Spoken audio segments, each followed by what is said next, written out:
અત્યાર સુધી આપણે ભૌતિક રાશિઓ વિશે અલગ અલગ ભૌતિક રાશિઓ વિશેની ચર્ચા કરી, જેવી કે ઝડપ છે, અંતર છે, સ્થાનાંતર શું છે અને વેગ શું છે, સરેરાશ ઝડપ શું હોય છે, સરેરાશ વેગ શું હોય છે, બરાબર. તો અંતર અને ઝડપ અને સ્થાનાંતર અને વેગ એ બંને વચ્ચેનો કઈ રીતેનો સંબંધ હોય છે એ પણ આપણે જોયો. એની આગળ એની પછી એસઆઈ એકમ શું હોય છે તેમના એ પણ જોયું. હવે અત્યારે આપણે પ્રશ્નોની ચર્ચા કરવાના છીએ. પેજ નંબર 102 ઉપર તમને 5 પ્રશ્નો આપેલા છે. એમાં પહેલો પ્રશ્ન એવો છે કે ઝડપ અને વેગ વચ્ચેનો ભેદ સ્પષ્ટ કરો. શું છે પહેલો પ્રશ્ન? ઝડપ અને વેગ વચ્ચેનો ભેદ શું છે એ સ્પષ્ટ કરવાનો છે. ભેદ સ્પષ્ટ કરવાનો એટલે આપણે તફાવતની રીતે પણ લખી શકીએ અને મુદ્દાઓની રીતે પણ લખી શકીએ. જોઈએ આપણે ઝડપ એટલે શું હતું. ઝડપની પહેલા સૌપ્રથમ વ્યાખ્યા લખી શકાય, તો તમે વ્યાખ્યા લખો તો પણ ચાલે, અને ઝડપનું સૂત્ર લખો તો ઝડપનું સૂત્ર શું હતું? અંતર ભાગ્યા સમય. અને જો વ્યાખ્યા લખવી હોય તો કઈ રીતે લખી શકાય? એકમ સમયગાળામાં વસ્તુએ કાપેલા અંતરને તેની શું કહેવામાં આવે છે? ઝડપ. ફરી એકવાર, એકમ સમયમાં વસ્તુએ કાપેલા અંતરને તેની ઝડપ કહેવામાં આવે છે. હવે જો વેગની વાત કરીએ તો વેગની વ્યાખ્યા શું હતી અથવા તો વેગનું સૂત્ર શું હતું? એકમ સમયગાળામાં વસ્તુએ કરેલા સ્થાનાંતરને તેનું શું કહેવામાં આવે છે? વેગ કહેવામાં આવે છે. એટલે કે આપણે અહીંયા લખી શકીએ સ્થાનાંતરના છેદમાં સમય, બરાબર. એકમ સમયગાળામાં વસ્તુએ કાપેલા અંતરને તેની ઝડપ અને એકમ સમયગાળામાં વસ્તુએ કાપેલા સ્થાનાંતરને તેનો વેગ કહેવામાં આવે છે. પહેલા વ્યાખ્યા લખવાની છે અને પછી તેનું સૂત્ર લખવાનું છે. સાથે સાથે લખતા જવાનું છે, અથવા તો વિડીયો પોઝ કરીને તમને જેવી રીતે કરતા આવે તે રીતે લખવાનું છે, બરાબર. આગળ વાત કરીએ, ઝડપ બરાબર વેગ અંતર ભાગ્યા સમય. હવે અંતરનું આપણે આગળ વાત કરી તે પ્રમાણે કે અંતરને મૂલ્ય હોય છે પરંતુ તે દિશા દર્શાવતું નથી. એવી જ રીતે ઝડપ જે છે તે પણ મૂલ્ય દર્શાવે છે પરંતુ તેની દિશા દર્શાવતું નથી. એટલે શું કહી શકાય? ઝડપ એ ફક્ત મૂલ્ય દર્શાવે છે, દિશા દર્શાવતું નથી. એવી જ રીતે અહીંયા બીજો તફાવત એ જ કહી શકાય કે વેગ સાથે કોણ જોડાયેલું છે? સ્થાનાંતર. સ્થાનાંતર એ શું દર્શાવે છે? મૂલ્ય પણ દર્શાવે છે અને દિશા પણ દર્શાવે છે. એટલે અહીંયા વેગ પણ શું દર્શાવશે? મૂલ્ય અને દિશા બંને દર્શાવશે. વેગ એ મૂલ્ય અને દિશા બંને દર્શાવે છે.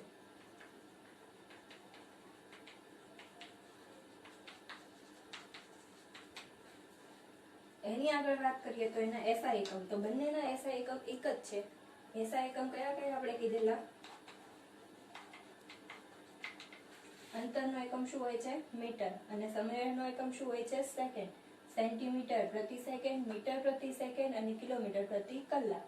એમાં એસઆઈ એકમ શું લખી શકાય? મીટર પ્રતિ સેકન્ડ અથવા સેન્ટીમીટર પ્રતિ સેકન્ડ અથવા કિલોમીટર પ્રતિ કલાક. બંનેના એકમો સેમ જ હોય છે. મીટર પ્રતિ સેકન્ડ અથવા સેન્ટીમીટર પ્રતિ સેકન્ડ અથવા કિલોમીટર પ્રતિ કલાક. આ બધું ભેગું નથી કરી દેવાનું. આ હાથવાળી નિશાની છે એટલે કાં તો મીટર પ્રતિ સેકન્ડ, કાં તો સેન્ટીમીટર પ્રતિ સેકન્ડ અને કાં તો કિલોમીટર પ્રતિ કલાક. એટલે કે જે રીતે આપણને દાખલામાં આપેલું હોય એ પ્રમાણે આપણે એનું લખવાનું છે, બરાબર. આ પહેલા સવાલનો જવાબ છે. તમને જો 2 માર્ક્સમાં એવું પૂછાય કે ઝડપ અને વેગ વચ્ચેનો ભેદ સ્પષ્ટ કરો તો તમે આ રીતે કરી શકો.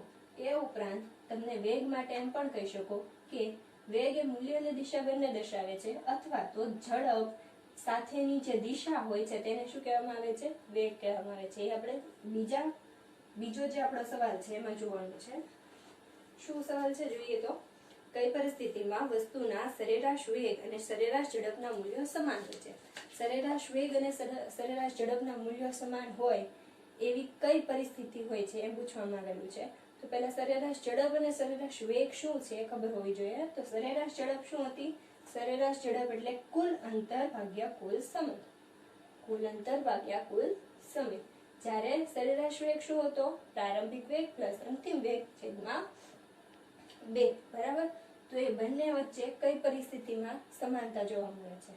તો એનો જવાબ એમ આવી શકે કે જ્યારે સરેરાશ ઝડપ એ દિશા સાથે દર્શાવવામાં આવેલી હોય ત્યારે એ શું બને છે? સરેરાશ વેગ બને છે. સરેરાશ ઝડપ એ દિશા સાથે દર્શાવેલ હોય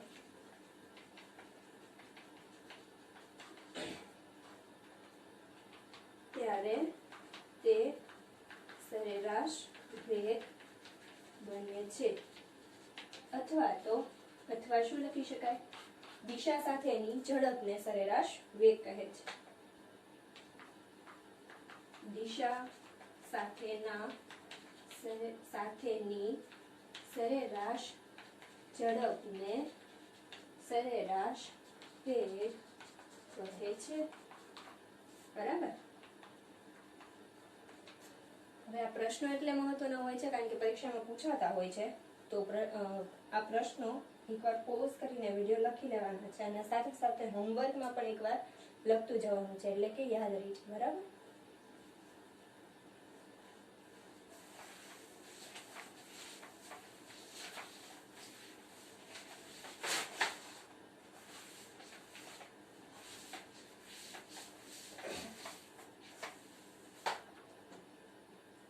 ત્યારબાદ ત્રીજો સવાલ છે આપણો, વાહનનું ઓડોમીટર શું માપે છે? વાહનનું ઓડોમીટર શું માપે છે? તો વાહનનું ઓડોમીટર આપણે કાલ વાત થઈ એ પ્રમાણે વાહનનું ઓડોમીટર એ શું માપે છે? ઝડપ.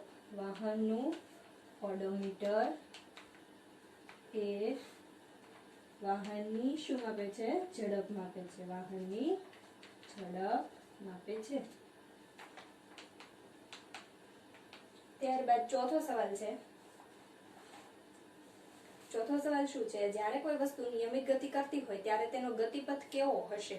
તો અગાઉ આપણે વાત કરી એ પ્રમાણે નિયમિત ગતિ થતી હોય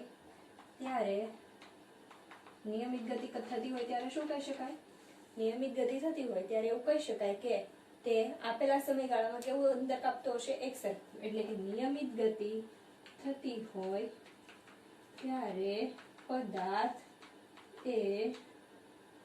પદાર્થ એ આપેલા નિયત સમયગાળામાં એક સરખું અંતર કાપે છે. બરાબર. હવે આની જગ્યાએ એવું પૂછાય તો કે અનિયમિત ગતિ થતી હોય તો શું કહી શકાય? તો આપણે શું લખી શકાય? અનિયમિત ગતિ થતી હોય ત્યારે એવું કહી શકાય કે પદાર્થ એ આપેલા નિયત સમયગાળામાં એક સરખું અંતર કાપતો નથી. બરાબર. ત્યારબાદ છે પ્રશ્ન નંબર 5. એક પ્રયોગ દરમિયાન અવકાશયાનમાંથી એક સિગ્નલને પૃથ્વી પરના સ્ટેશન સુધી પહોંચતા 5 મિનિટ જેટલો સમય લાગે છે. હવે હંમેશા યાદ રાખવું કે દાખલા ગણતી વખતે જે પણ રકમ આપેલી છે તમને એ જે રીતે આપેલી છે એ રીતે લખતા જાઓ એટલે આપણને ખ્યાલ આવે કે શું શોધવાનું છે, શું આપેલું છે ને શું બાકી છે. શું આપેલું છે? અહીંયા સમય આપેલો છે 5 મિનિટ જેટલો સમય લાગે છે. કેટલો? તો અહીંયા ટી એટલે કે ટાઈમ. સમય કેટલો લાગે છે? 5 મિનિટ. 5 મિનિટ જેટલો સમય લાગે છે. પૃથ્વી પરના સ્ટેશનથી અવકાશયાનનું અંતર કેટલું હશે? શું શોધવાનું છે આપણે? અંતર એટલે કે એસ આપણે શોધવાનો છે અને વેગ આપણને આપેલો છે કે પ્રકાશનો વેગ જેટલો જ વેગ છે તેમનો સિગ્નલનો વેગ કેટલો છે? 3 × 10⁸ મીટર પ્રતિ સેકન્ડ. આ તમારે પ્રકાશનો વેગ આગળ ભણવામાં પણ આવી ગયેલું છે કે પ્રકાશનો વેગ કેટલો હોય છે? 3 × 10⁸ મીટર પ્રતિ સેકન્ડ. તો આપણને અહીંયા v આપેલો છે. v શું આપેલો છે? 3 × 10⁸ મીટર પ્રતિ સેકન્ડ.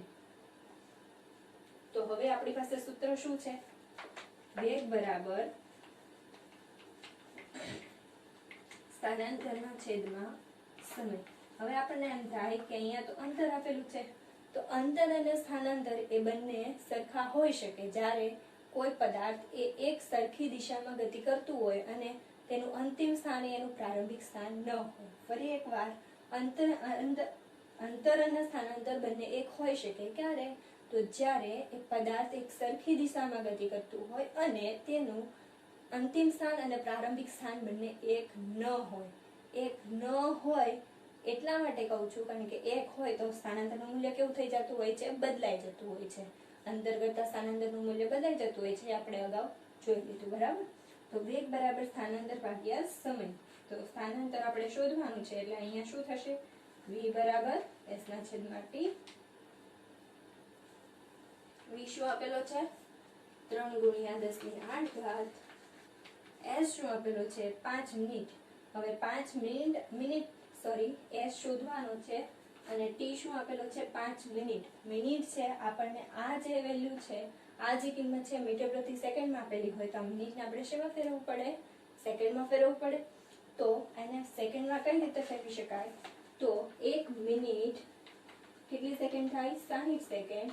તો અહીંયા 5 મિનિટ આપેલી છે આપણને તો કેટલી સેકન્ડ થશે તો ક્રોસ ગુણાકાર કરવાનો છે તો શું થશે અહીંયા 60 ગુણ્યા 5 શું આવશે જવાબ 300. 60 ગુણ્યા 5 6 35 અને 0 ના 0 300 સેકન્ડ આવશે. તો અહીંયા શું થશે s ના છેદમાં 300. તો અહીંયા જવાબ શું આવશે s બરાબર આ 300 છે સામેની સાથે શું થશે ગુણાકાર થઈ જશે. સામે ગુણાકારમાં જાય તો શું લખી શકાય 3 ગુણ્યા 10 ની 8 ઘાત ગુણ્યા 300. હવે જુઓ અહીંયા 300 છે તેને 3 ગુણ્યા 10 ની 2 ઘાત લખી શકાય. હા તો 3 ગુણ્યા 10 ની 8 ઘાત ગુણ્યા 3 ગુણ્યા 10 ની 2. હવે જ્યારે ગુણાકાર હોય ત્યારે અહીંયા બેઝ જે સમાન આપેલા હોય 10 10 ત્યારે એની જે ઘાત છે તેનો શું થતો હોય છે સરવાળો થતો હોય છે અને આનો શું થતો હોય છે ગુણાકાર. તો 3 તેરી ને 9 9 ગુણ્યા 10 ની 8 પ્લસ 2 એટલે શું થશે 9 ગુણ્યા 10 ની 10 ઘાત અને એકમ શું આવશે મીટર કારણ કે અંતરનું એકમ શું છે મીટર. બરાબર સમજાય છે. આ બધા જ ક્વેશ્ચન આ બધા જ પ્રશ્નોના જવાબ તમારે લખવાના છે અને ફરી એકવાર જ્યારે પૂરું થાય ત્યારે વાંચીને એકવાર લખીને બતાવવાના છે. બરાબર આપણે પેજ નંબર 102 પરનો 8.2 ઉદાહરણ નંબર 8.2 આપણે જોવાનું છે. તો દાખલા નંબર 8.2 શું આપેલું છે એમાં જોઈએ જરા. એ પહેલા અમે વાત કરીએ પહેલા કે હંમેશા આપણને જે રકમ આપેલી હોય છે એને શું કરી દેવાનું પહેલા લખી લેવાનું છે એટલે આપણને ખ્યાલ આવે કે કઈ રીતે દાખલો ગણવાનો છે. બરાબર તો મુસાફરીના પ્રારંભના સમયે કારના ઓડોમીટરનું અવલોકન આપેલું છે 2000 કિલોમીટર. શું આપેલું છે 2000 કિલોમીટર. હવે હું તમને એક વાત જણાવું કે ઓડોમીટર એ આપણે 0 કરવું પડે છે. એ 0 થી માપવામાં આવતું નથી. જેટલી સ્પીડ આપણે મતલબ જેટલું અંતર કપાયેલું હોય છે એટલું અંતર પહેલા રહે છે અને પછી ત્યાર પછીથી આગળ એ જ અંતર ચાલ્યા કરતું હોય છે. બરાબર તો આપણે શું કરવાનું છે ઓડોમીટરનું અવલોકન આપેલું છે 2000 કિલોમીટરથી. ક્યાંથી આપેલું છે 2000 કિલોમીટરથી. તો અહીંયા આપણે એવું લખી દઈએ S1 આપેલું છે આપણને 2000 કિલોમીટર. આ અવલોકન છે આ 0 થી શરૂઆત થતી નથી. 0 થી શરૂઆત ના થતી હોય એટલે આપણે અવલોકનમાં શું કરવું પડે માઈનસ કરવું પડે. કુલ અંતર મેળવવા માટે શું કરવું પડે માઈનસ કરવું પડે. જોઈએ આગળ શું કીધું છે. અને મુસાફરીના અંતમાં 2400 કિલોમીટર દર્શાવે છે. કેટલા કિલોમીટર દર્શાવે છે 2400 કિલોમીટર. આ પહેલું અવલોકન છે અને આ બીજું અવલોકન છે. જો આ મુસાફરી દરમિયાન લાગતો સમય શું આપેલો છે t 8 કલાક. કેટલો આપેલો છે 8 કલાક. h એટલે અવર કલાક. તો કારની સરેરાશ ઝડપ શોધવાની છે. શેમાં શોધવાની છે કિલોમીટર પ્રતિ કલાકમાં પણ શોધવાની છે અને મીટર પ્રતિ સેકન્ડ બંનેમાં શોધવાની છે. બરાબર તો કિલોમીટર પ્રતિ કલાક અને મીટર પ્રતિ સેકન્ડમાં શોધવાની હોય એ પહેલા આપણે સરેરાશ ઝડપનું આપણને સૂત્ર ખબર હોવી જોઈએ. તો સરેરાશ ઝડપનું સૂત્ર શું છે આપણી પાસે સરેરાશ ઝડપનું સૂત્ર છે કુલ અંતર. સરેરાશ ઝડપ એટલે શું હતું કુલ અંતર છેદમાં કુલ સમય. જે સમયગાળો આપેલો હોય તે કુલ સમયગાળો અને કુલ અંતર. એ પહેલા અહીંયા 2400 કિલોમીટર અને 2000 કિલોમીટર મેં પહેલા કીધું એ રીતે કે ઓડોમીટરમાં આપણે 0 કરવું પડે છે. જો આપણે 0 કરતા હોઈએ તો 0 થી જ્યાં સુધી પહોંચેલા હોય ત્યાં સુધીનું અંતર માપવાનું હોય છે. પરંતુ 0 નથી તો આપણે વાહનનું જ્યાંથી અંતર અવલોકન કરેલું છે ત્યાંથી જે અંતર લાસ્ટમાં એટલે કે અંતમાં જે છે એમાંથી એને શું કરવું પડે છે માઈનસ કરવું પડે છે. તો આપણે કુલ અંતર મેળવવા માટે શું કરશું કે અંતમાં આપણે જે અવલોકન કરેલું છે કેટલું છે 2400 અને પહેલાનું અવલોકન કેટલું હતું 2000 જ્યાંથી આપણે શરૂઆત કરેલી હતી. તો 2400 માંથી 2000 બાદ કરશું તો કેટલા મળશે આપણને 400 કિલોમીટર. કેટલા મળશે 400 કિલોમીટર. હવે સરેરાશ ઝડપ બરાબર કુલ અંતર ભાગ્યા કુલ સમય. આને આપણે દર્શાવીએ તો કઈ રીતે દર્શાવતા હતા? VAV એટલે એવરેજ, એવરેજ એટલે કે સરેરાશ, અને V એ ઝડપ માટે છે, વેગ માટે પણ V નો જ ઉપયોગ થાય છે. કુલ અંતર S ના છેદમાં T, બરાબર. તો આવી રીતે લખી શકીએ VAV બરાબર S ના છેદમાં T. S કેટલો આપેલો છે આપણને? 400 કિલોમીટર, અને T શું છે? T 8 કલાક. આ શેમાં જવાબ આવશે આપણને? કિલોમીટર પ્રતિ કલાકમાં. 8 પંચા 40 એટલે કે 8 50 અઠ્ઠા 400 થાય.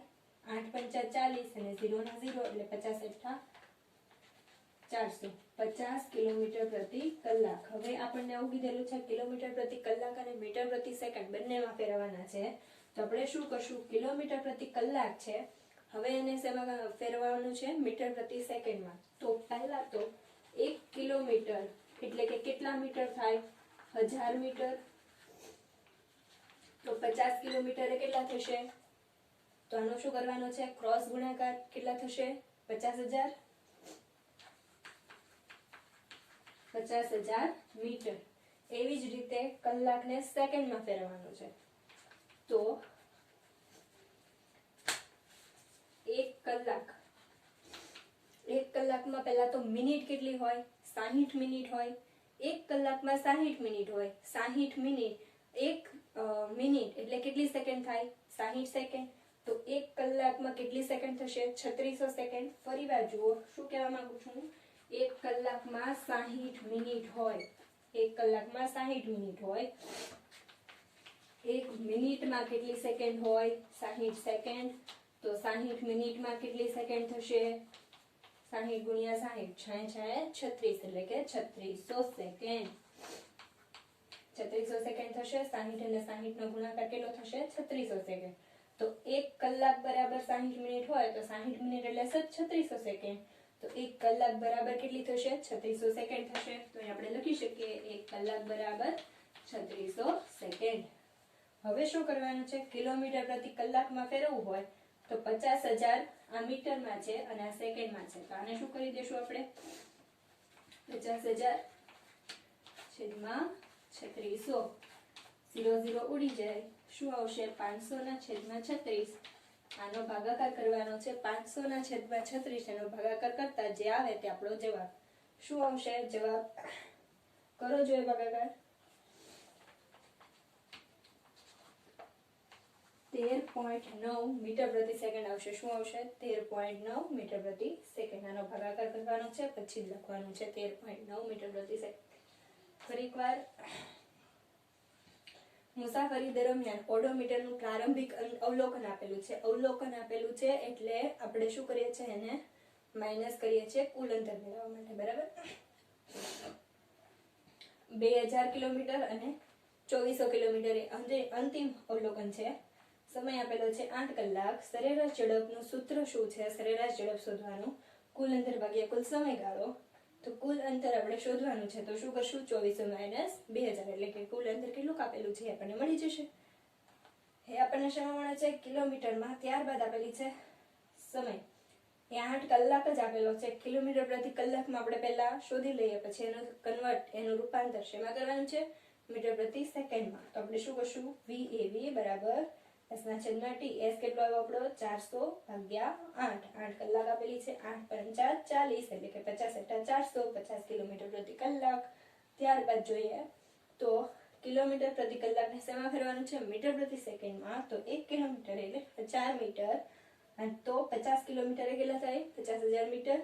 એવી જ રીતે 1 કલાક એટલે 60 મિનિટ. 1 મિનિટ એટલે 60 સેકન્ડ. તો 60 મિનિટ એટલે કેટલી સેકન્ડ થશે? 3600 સેકન્ડ. અહીંયા શું કરવાનું છે? ક્રોસ ગુણાકાર કરવાનો છે. 60 ગુણ્યા 60 એટલે કે 3600 સેકન્ડ, બરાબર. હવે આને સેકન્ડમાં ફેરવવા માટે 1 કલાક એટલે 3600 સેકન્ડ થઈ ગયું. તો 50,000 મીટર ભાગ્યા 3600 સેકન્ડ એટલે આપણો જવાબ શેમાં આવશે? મીટર પ્રતિ સેકન્ડમાં. શેમાં આવશે? મીટર પ્રતિ સેકન્ડમાં. 500 ભાગ્યા 36, 13.9 મીટર પ્રતિ સેકન્ડ. સમજાઈ ગયું?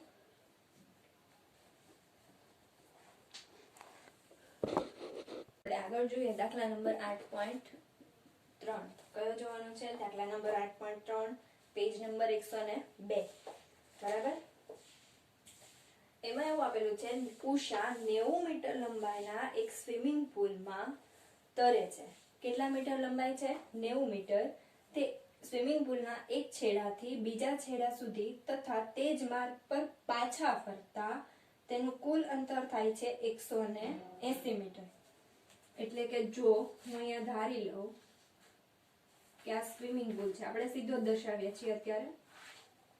આ એક સ્વિમિંગ પુલ છે, અહીંયાથી અહીંયા 0 થી a, બરાબર. શું આપેલું છે? ઉષા 90 મીટર. આની લંબાઈ કેટલી છે? 90 મીટર સ્વિમિંગ પુલની લંબાઈ છે. તો તે એક છેડાથી બીજા છેડા સુધી જાય છે અને ફરી બીજા છેડાથી ફરી પાછી રિટર્ન આવે છે. એટલે આ 90 થાય અને પછી આવવાનું પણ 90 થાય. એટલે એનું કુલ અંતર કેટલું થશે? અંતર આપણે કઈ રીતે શોધી શકીએ? અંતર એટલે કુલ પથ લંબાઈ. તો O થી A અને A થી O એટલે કે 90 પ્લસ 90 કેટલા થશે? 180 મીટર. કેટલા થશે? 90 પ્લસ 90 180 મીટર. પછી જોઈએ શું કીધું છે? નું કુલ અંતર 1 મિનિટમાં પૂરું કરે છે. સમય કેટલો આપેલો છે આપણને? t કેટલું આપેલું છે? 1 મિનિટ આપેલું છે. તો ઉષાનો સરેરાશ ઝડપ અને સરેરાશ વેગ શોધવાનો છે. શું શોધવાનું છે? સરેરાશ ઝડપ અને સરેરાશ વેગ. આ બંને શું કરવાનું છે? આપણે શોધવાનું છે. તો કઈ રીતે શોધી શકાય? તો સરેરાશ ઝડપ માટે પહેલા તો આપણે શું જોઈએ? અંતર, કુલ અંતર અને છેદમાં સમયગાળો જોઈએ. જ્યારે વેગ માટે શું જોઈએ? સ્થાનાંતર જોઈએ. તો સ્થાનાંતર હવે કઈ રીતે શોધવું એ વાત કરવાની રહી. તો સ્થાનાંતર માટે શું થાય? એનું પ્રારંભિક સ્થાનથી તેનું અંતિમ સ્થાન એ વચ્ચેનું અંતર, બરાબર. તો પ્રારંભિક સ્થાન એનું શું છે? O છે. O થી A સુધી જાય છે અને A થી ફરી વાર O સુધી આવે છે. તો એનું સ્થાનાંતર શું થઈ જશે? 0 થઈ જશે. શું કહું છું હું? કે ઉમાં એ શું કરે છે? O થી A સુધી જાય છે, A થી ફરીવાર O સુધી આવે છે. તો એનું જે પ્રારંભિક સ્થાન અને અંતિમ સ્થાન છે બંને એક છે. તો એનું સ્થાનાંતર શું થઈ જશે? 0 થઈ જશે. શું થઈ જશે? 0 થઈ જશે. શા માટે? કારણ કે પ્રારંભિક સ્થાન અને અંતિમ સ્થાન એ બંને વચ્ચેનું અંતર એ શું થઈ જશે? 0. બંને શું છે? એક જ છે એટલા માટે. તો અહીંયા શું આવશે? 0 મીટર, બરાબર. સમજી છે? તો ત્યારબાદ શું કીધું છે? ઉષાની સરેરાશ ઝડપ અને સરેરાશ વેગ શું થાય એ શોધવાનું છે. તો સરેરાશ ઝડપ અને સરેરાશ વેગ શોધવા માટે પહેલા તો આપણે એનું સૂત્ર લખીએ. સરેરાશ ઝડપ બરાબર શું થશે? કુલ અંતર ભાગ્યા કુલ સમય અને સરેરાશ વેગ શું થશે?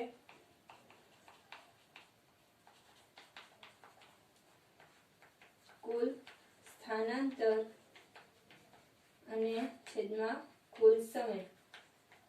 અહીંયા કુલ સ્થાનાંતર લખો, કુલ અથવા તો ખાલી સ્થાનાંતર લખો, છેદમાં કુલ સમય લખો તો પણ ચાલે. પ્રારંભિક વેગ પ્લસ અંતિમ વેગના છેદમાં 2 લખો તો પણ ચાલે. પરંતુ અહીંયા આપણે વેગ બંને માટે 90 માટે શોધવા પડે.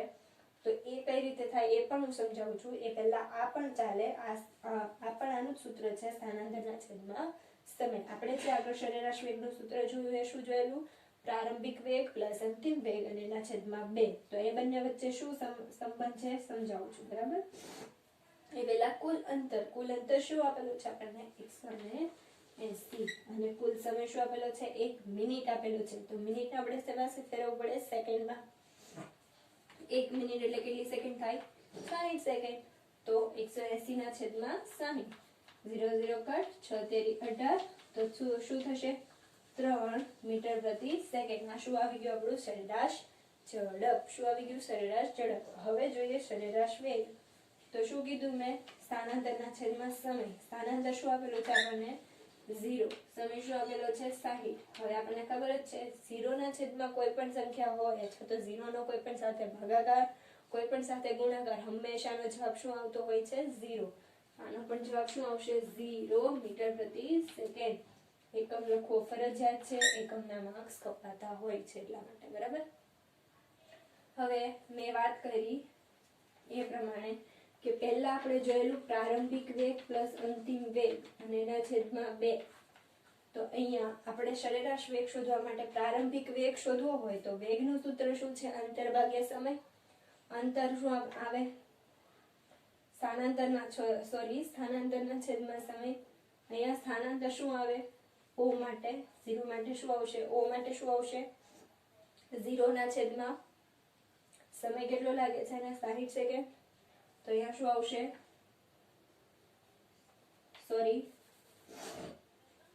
ફરીવાર પ્રારંભિક વેગ એટલે અહીંયા 0 થી a સુધી આવે છે, એનો પ્રારંભિક વેગ થશે. તો તેના માટે એને કેટલું અંતર કાપેલું છે? કેટલું સ્થાનાંતર કરેલું છે? 90 મીટર. તો શું આવશે? 90. અને એના માટે એને કેટલો સમય લાગેલો છે? 60 સેકન્ડ. બરાબર. તો અહીંયા શું આવશે? 90 ના છેદમાં 60 બરાબર. પ્લસ આવશે, અહીંયા માઇનસ આવશે. અંતિમ વેગ શા માટે મેં અહીંયા માઇનસ લીધું? કારણ કે એ વિરુદ્ધ દિશામાં જાય છે. આગળ મેં દર્શાવેલું એ રીતે સ્થાનાંતરની જો દિશા વિરુદ્ધ હોય તો એને ઋણ લેવામાં આવે છે. શું લેવામાં આવે છે? ઋણ. એટલે કે અહીંયાથી અહીંયા સુધીનું અંતર કેટલું છે? 90 મીટર કાપેલું છે. અંતર અને સ્થાનાંતર બંને એક જ થશે, પરંતુ સ્થાનાંતરની દિશા કઈ છે? વિરુદ્ધ દિશા છે. કઈ દિશા છે? વિરુદ્ધ. એટલે અહીંયા શું આવશે? -90 ના છેદમાં 60 અને એના છેદમાં 2. હવે પ્લસ માઇનસ શું થઈ જાય? -90 ના છેદમાં 60 -90 ના છેદમાં 60 અને આખાના છેદમાં 2. પ્લસ છે માઇનસ છે બંને ઉડી જશે અને શું થઈ જશે? 0 થઈ જશે. 0 ના છેદમાં 2 એટલે જવાબ શું આવશે? 0 મીટર પ્રતિ સેકન્ડ. બંને રીતે આવી શકે, પરંતુ આ શોર્ટ મેથડ છે એટલે આ મેથડથી જલ્દીથી યાદ રહી જાય. આ મેથડનો યુઝ કરવાનો છે. બરાબર સમજાઈ ગયું? કુલ અંતર ભાગ્યા કુલ સમય અને સરેરાશ વેગ એટલે સ્થાનાંતરના છેદમાં સમય, અને જે આવે તે આપણો જવાબ. આપણે તો વેગના ફેરફારનો દર એટલે કે શું થાય એમ. તો વેગ જ્યારે બદલાતો હોય ત્યારે પ્રારંભિક વેગ અને અંતિમ વેગ એ બંને કેવા મૂલ્યો હોય? અલગ અલગ હોય. વેગ જ્યારે બદલાતો હોય ત્યારે પ્રારંભિક વેગ અને અંતિમ વેગ એ બંનેના મૂલ્યો કેવા હોય? અલગ અલગ હોય. તો એને શું કહેવામાં આવે છે? વેગના ફેરફારનો દર કહેવામાં આવે છે. કઈ રીતે? તો કોઈ એક પદાર્થ છે એ જ્યારે નિયમિત ગતિ કરતો હશે અને સુરેખ પથ પર ગતિ કરતો હશે ત્યારે શું થતું હશે? તેનો વેગ સમાન રહેતો હશે, અચળ રહેતો હશે. નિયમિત ગતિ કરતો હશે ત્યારે એ પદાર્થનો વેગ અચળ રહેતો હશે. તો તેના જે મૂલ્ય, તેના વેગમાનના ફેરફારનો દર છે એ કેવો થઈ જશે? 0. શા માટે 0? અહીંયા મેં લખેલું છે નિયમિત ગતિ કરતા પદાર્થનો વેગ એ કેવો રહેતો હોય છે? અચળ. શા માટે અચળ? કારણ કે એક સરખા સમયગાળામાં એક સરખું અંતર કાપે છે. ફરી એકવાર, એક સરખા સમયગાળામાં કેવું અંતર કાપે છે? એક સરખું અંતર કાપે છે. જો એક સરખું અંતર કાપતો હોય તો એનો વેગ કેવો હોય? અચળ હોય. અને વેગ જો અચળ હોય તો એનું પ્રારંભિક વેગનું મૂલ્ય અને અંતિમ વેગનું મૂલ્ય એ બંને સરખું થશે. એટલે એનો જે તફાવત છે એ શું થઈ જશે? 0 થઈ જશે. શું થઈ જશે? 0 થઈ જશે. ફરીવાર બોલું છું. શું કહેવા માંગે છે? નિયમિત ગતિ કરતો પદાર્થ એક સરખા સમયગાળામાં એક સરખું અંતર કાપતો હશે. હવે વેગ એ શું છે? અંતર ભાગ્યા સમય છે, અથવા સ્થાનાંતર ભાગ્યા સમય કરી દો. તો વેગનું મૂલ્ય કેવું રહેશે? સરખું રહેશે. કારણ કે એક સરખા સમયગાળામાં એક સરખું અંતર કાપે છે તો વેગનું મૂલ્ય એક સરખું રહેશે, એટલે કે અચળ રહેશે. જો વેગનું મૂલ્ય અચળ રહેતું હોય તો વેગના ફેરફારનો દર કેવો થઈ જાય? 0. શા માટે 0 થઈ જાય? કારણ કે પ્રારંભિક વેગ અને અંતિમ વેગ, પ્રારંભિક વેગ એટલે કે u અને અંતિમ વેગ એટલે કે v એ બંને કેવા થઈ જશે? સમાન થઈ જશે. એટલે આનું મૂલ્ય કેવું થઈ જશે? 0 થઈ જશે. શું થઈ જશે? 0. અને જ્યારે વેગના ફેરફારનો દર દર્શાવવાનો હોય ત્યારે હંમેશા અંતિમ વેગમાંથી પ્રારંભિક વેગને શું કરવામાં આવે છે? બાદ કરવામાં આવે છે. ફરી એકવાર, વેગના ફેરફારનો દર દર્શાવવાનો હોય ત્યારે અંતિમ વેગમાંથી પ્રારંભિક વેગને બાદ કરવામાં આવે છે. બીજો કિસ્સો કેવો છે કે જો પદાર્થ અનિયમિત ગતિ કરતો હોય. પદાર્થ કેવી ગતિ કરતો હોય? અનિયમિત ગતિ. વાહન હોય, કોઈ કાર હોય, એની અનિયમિત ગતિ ક્યારે હોય? તો જ્યારે પદાર્થ જે સ્થાન પર, જે રસ્તા પર ગતિ કરે છે તો કાં ખાડા ખરબચડા વાળો હોય અથવા તો ઢોળાવ વાળો હોય, ત્યારે એ પદાર્થ અનિયમિત ગતિ કરે છે એમ કહેવાય. તો એના વેગમાં એનું અંતર, એનો સમયગાળા, એક સરખા સમયગાળામાં એનું અંતર કેવું હશે? અલગ અલગ હશે. એટલે કે એના વેગમાં શું થતો હશે? ફેરફાર થતો હશે. તો ત્યારે એનો વેગ કેવો હોય છે? જુદો જુદો હોય છે. કેવો હોય છે? જુદો જુદો હોય છે. અથવા તો એમ પણ કહી શકો કે બદલાતો રહેતો હોય છે. જો એનો વેગ બદલાતો રહેતો હોય તો v માઇનસ યુ નું મૂલ્ય ક્યારે શૂન્ય થાય નહીં. તો ત્યારે v માઇનસ યુ એટલે કે વેગના ફેરફારનો દર ક્યારે શૂન્ય થતો નથી એમ કહી શકાય. નિયમિત ગતિ કરતો હોય તો વેગના ફેરફારનો દર શૂન્ય થઈ જાય, કારણ કે u અને v કેવા હોય છે? સરખા હોય છે. જ્યારે અહીંયા ક્યારે પણ શૂન્ય થતું નથી. અત્યાર સુધી આપણે વેગ, ઝડપ એ બંને વિશે વાત કરી. હવે આપણે આગળ એક બીજી ભૌતિક રાશિ વિશે વાત કરવાની છે, જેને શું કહેવામાં આવે છે? પ્રવેગ. શું કહેવામાં આવે છે? પ્રવેગ. અને એ શું દર્શાવે છે? વેગના ફેરફારનો દર દર્શાવે છે. પ્રવેગ એ શું દર્શાવે છે? વેગના ફેરફારનો દર દર્શાવે છે. તો પ્રવેગની વ્યાખ્યા જો તમારે લખવી હોય તો એમ લખી શકાય, એકમ સમયગાળામાં વેગમાં થતો ફેરફાર એને તેનો શું કહેવામાં આવે છે? પ્રવેગ કહેવામાં આવે છે. શું કહેવામાં આવે છે? પ્રવેગ. ફરી એકવાર, એકમ સમયગાળામાં વેગમાં થતો ફેરફાર એને શું કહેવામાં આવે છે? એનો પ્રવેગ. હવે એને સંજ્ઞા વડે કઈ રીતે દર્શાવવામાં આવે છે? તો પ્રવેગ માટે એ દર્શાવવામાં આવે છે વેગમાં થતો ફેરફાર. વેગમાં થતો ફેરફાર એટલે કે અંતિમ વેગ માઇનસ પ્રારંભિક વેગ. અંતિમ વેગ શું છે? અંતિમ વેગ શું હોય? v. અને પ્રારંભિક વેગને શાના વડે દર્શાવવામાં આવે? u વડે. તો એના છેદમાં સમય. સમય શું આવશે? t. શું આવશે? તો આ એનું શું છે? સૂત્ર છે. a બરાબર v માઇનસ u અને એના છેદમાં t. ફરી એકવાર, પ્રવેગ એટલે શું? તો એકમ સમયગાળામાં તેના વેગમાં થતો ફેરફાર એને શું કહેવામાં આવે છે? પ્રવેગ કહેવામાં આવે છે. a બરાબર v માઇનસ u ના છેદમાં સમય. બરાબર. હવે જો આપણે એનો SI એકમની વાત કરીએ તો એનો SI એકમ શું છે? SI એકમ શું હશે? વેગમાં થતો ફેરફાર. વેગ શેમાં દર્શાવવામાં આવે? મીટર પ્રતિ સેકન્ડમાં. વેગ મીટર પ્રતિ સેકન્ડમાં અને એના છેદમાં પણ સમય આપેલો છે, એટલે કે આપણે આને એવું લખી શકીએ, મીટર પ્રતિ second square. s multiply s ગુણ્યા s એટલે s નો વર્ગ, અથવા તો મીટર ઇન્ટુ s ની માઇનસ 2 ઘાત. આ બંનેમાંથી કોઈ પણ એક લખી શકાય, કાં તો મીટર પ્રતિ સેકન્ડ સ્ક્વેર અથવા તો મીટર ઇન્ટુ s ની માઇનસ 2 ઘાત. જો આને તમે ઉપર ગુણાકારમાં લઈ જાઓ છો તો આ પ્લસ છે, ઉપર જશે તો શું થઈ જશે? માઇનસ થઈ જશે. એટલે કે આનો SI એકમ શું થઈ જશે? મીટર પ્રતિ સેકન્ડ સ્ક્વેર અથવા તો મીટર ઇન્ટુ સેકન્ડની માઇનસ 2 ઘાત. આગળ વાત કરીએ, જો પ્રવેગ એ વેગની દિશામાં હોય, પ્રવેગ એ વેગની દિશામાં હોય તો એનું મૂલ્ય કેવું હોય? ધન. કેવું હોય? આની દિશા, બંનેની દિશા એક હોય તો મૂલ્ય કેવું હશે? ધન હશે. પ્રવેગ એ વેગની દિશામાં હોય તો એનું મૂલ્ય ધન હોય છે, અને પ્રવેગ એ જો વેગની વિરુદ્ધ દિશામાં હોય, કઈ દિશામાં? વિરુદ્ધ દિશામાં હોય તો એનું મૂલ્ય કેવું હશે? ઋણ હશે. કેવું હશે? ઋણ હશે.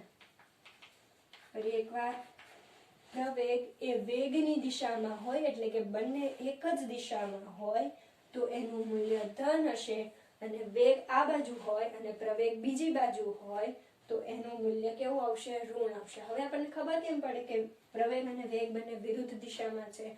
તો આપણે જેમ જેમ આગળ ભણીશું તેવી રીતે આપણને સમજ પડતી જશે કે શું કઈ રીતે કહી શકાય. પરંતુ એક વસ્તુ યાદ રાખવી કે જો ગાડીની ઝડપ, ગાડીનો વેગ છે એ એક દિશામાં જાય છે અને તમને એવું આપેલું છે કે એનો પ્રવેગ વિરુદ્ધ દિશામાં છે, તો તમારે એનું પ્રવેગનું મૂલ્ય કેવું લેવાનું છે? હંમેશા ઋણ લેવાનું છે. એ ઉપરાંત જો હું એક ઉદાહરણ આપું કે મુક્ત પતન કરતો પદાર્થ. મુક્ત પતન એટલે કે ઉપરથી કોઈ પદાર્થ પડે છે એને શું કહેવામાં આવે છે? મુક્ત પતન કરતો પદાર્થ. હવે જે મુક્ત પતન કરતો પદાર્થ હશે એનો વેગ કઈ બાજુ હશે? નીચેની બાજુ. મુક્ત પતન કરતો પદાર્થ એનો વેગ કઈ બાજુ હશે? નીચેની બાજુ. અને આપણને ખબર છે ગુરુત્વાકર્ષણ બળ એ કોના દ્વારા લાગતું હોય છે? પૃથ્વી દ્વારા. અને એ ક્યાં હોય છે? ઉપરની તરફ. કઈ બાજુ હોય છે? ઉપરની તરફ. તો વેગ અને પ્રવેગ એ બંનેની દિશા કેવી થાય છે?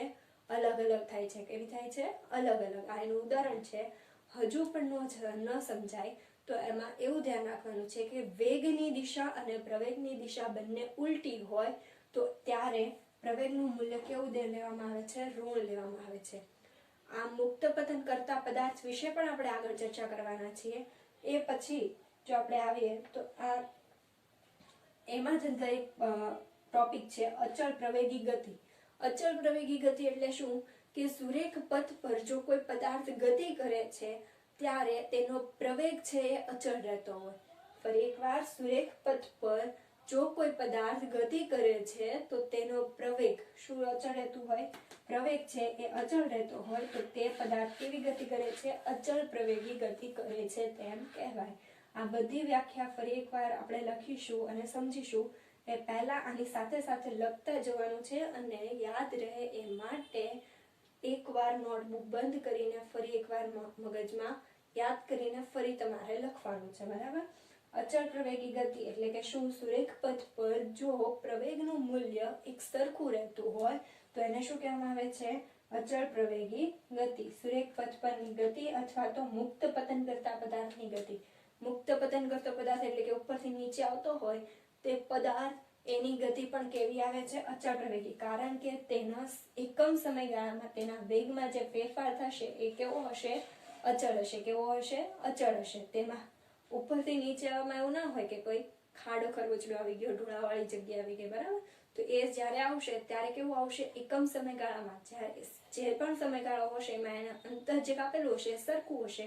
અંતર સરખું કાપેલું હશે તો એનો વેગ અચળ રહેશે. વેગ અચળ રહેશે તો એનો પ્રવેગ પણ શું રહેશે? અચળ રહેશે. ત્યારબાદ છે અસમાન પ્રવેગી ગતિ. કઈ ગતિ છે? અસમાન પ્રવેગી ગતિ. તો અસમાન પ્રવેગી ગતિ ક્યારે કહેવામાં આવે છે? કોઈ પદાર્થ અનિયમિત ગતિ કરતો હોય ત્યારે એનો પ્રવેગ શું થતો હશે? બદલાતો હશે. પ્રવેગ શા માટે બદલાય? કારણ કે એનો વેગ બદલાય. પ્રવેગ શા માટે બદલાય? કારણ કે એનો વેગ બદલાય. અનિયમિત ગતિ કરતો હોય એટલે એનું અંતર અલગ અલગ હશે. અંતર એ કોની સાથે જોડાયેલું છે? વેગ સાથે. વેગ એ કોની સાથે જોડાયેલો છે? પ્રવેગ સાથે.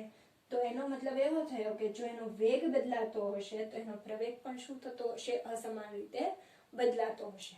તો અહીંયા મેં ઉદાહરણ લખેલું છે અસમાન પ્રવેગી ગતિ. તો સુરેખ પથ પરની ગતિ હોય પરંતુ વેગ કેવો હોય? એનો અસમાન હોય તો એને શું કહેવામાં આવે છે? અસમાન પ્રવેગી ગતિ. ફરી એકવાર, અચળ પ્રવેગી ગતિ અને અસમાન પ્રવેગી ગતિ. અચળ પ્રવેગી ગતિ ક્યારે હોય છે? જ્યારે પદાર્થ નિયમિત ગતિ કરતો હોય. નિયમિત ગતિ કરતો હોય ત્યારે આપણે એવું કહી શકીએ કે એ પદાર્થ શું કરે છે? એના વેગમાં એક સરખા સમયગાળામાં એક સરખો ફેરફાર થાય છે એટલે એના પ્રવેગનું મૂલ્ય પણ કેવું હશે? અચળ હશે. જે આપણે અહીંયા આગળ જોયું ને, નિયમિત ગતિ કરતો હોય તો વેગનું મૂલ્ય અચળ હોય. વેગનું મૂલ્ય અચળ હોય તો પ્રવેગનું મૂલ્ય કેવું હોય? અચળ હોય. કેવું હોય? અચળ હોય. અહીંયા લખવું હોય તો લખી શકાય વેગ અચળ તો પ્રવેગ પણ અચળ. અને જો પ્રવેગ અચળ હોય તો એ કઈ ગતિ કહેવાય? અચળ પ્રવેગી ગતિ. આગળ છે અનિયમિત ગતિ. અનિયમિત ગતિ કરતો પદાર્થ હોય તો એનો વેગ કેવો હોય? જુદો જુદો. તો એનો પ્રવેગનું મૂલ્યમાં પણ શું થશે? ફેરફાર થશે અથવા તો એ પણ જુદો જુદો હશે. તો એ ફેરફાર થતો હોય તો એને શું કહેવામાં આવે છે? અસમાન પ્રવેગી ગતિ. બરાબર છે? લખી લેવાનું છે અને સાથે સાથે તમારે વાંચતા પણ જવાનું છે. બરાબર? સમજાય છે? હવે જો આપણે આગળ વાત કરીએ તો ઉદાહરણ 8.4 આપેલું છે એ પહેલા જો 103 પેજ નંબર પર તમને પ્રશ્નો આપેલા છે. એમાં પહેલો પ્રશ્ન એવો છે, તમે કોઈ વસ્તુની બાબતમાં ક્યારે કહી શકો કે તે અચળ પ્રવેગથી ગતિ કરે છે અને બીજું એવું છે કે તે અસમાન પ્રવેગથી ગતિ કરે છે. તો હમણાં આપણે જોયું એ પ્રમાણે કે અચળ પ્રવેગી ગતિ ક્યારે કહી શકાય? તો નિયમિત સમયગાળામાં જો એનું અંતર, એનો વેગ છે એ સમાન રહેતો હોય. તો એનો વેગ સમાન હશે તો એનો પ્રવેગ કેવો હશે? સમાન હશે. તો ત્યારે એવું કહી શકાય કે તે પદાર્થ કેવી ગતિ કરે છે? અચળ પ્રવેગી ગતિ કરે છે. કે શું કહી શકાય? અચળ પ્રવેગી ગતિ કરે છે. અને બીજો જે સવાલ છે કે તે અસમાન પ્રવેગથી ગતિ કરે છે.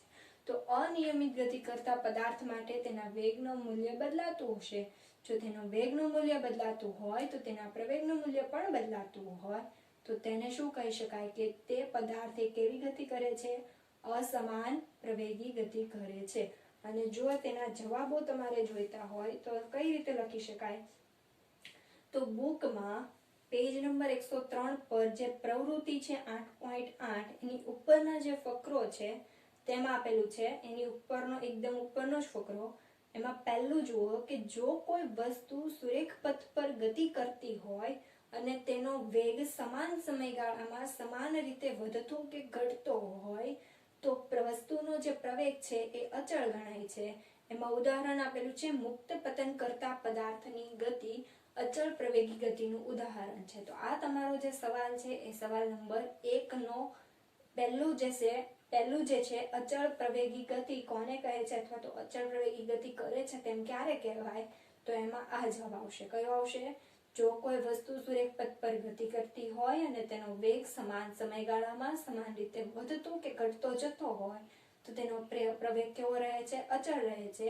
અને મુક્ત કરતા પદાર્થની ગતિ એ શેમાં આવે છે?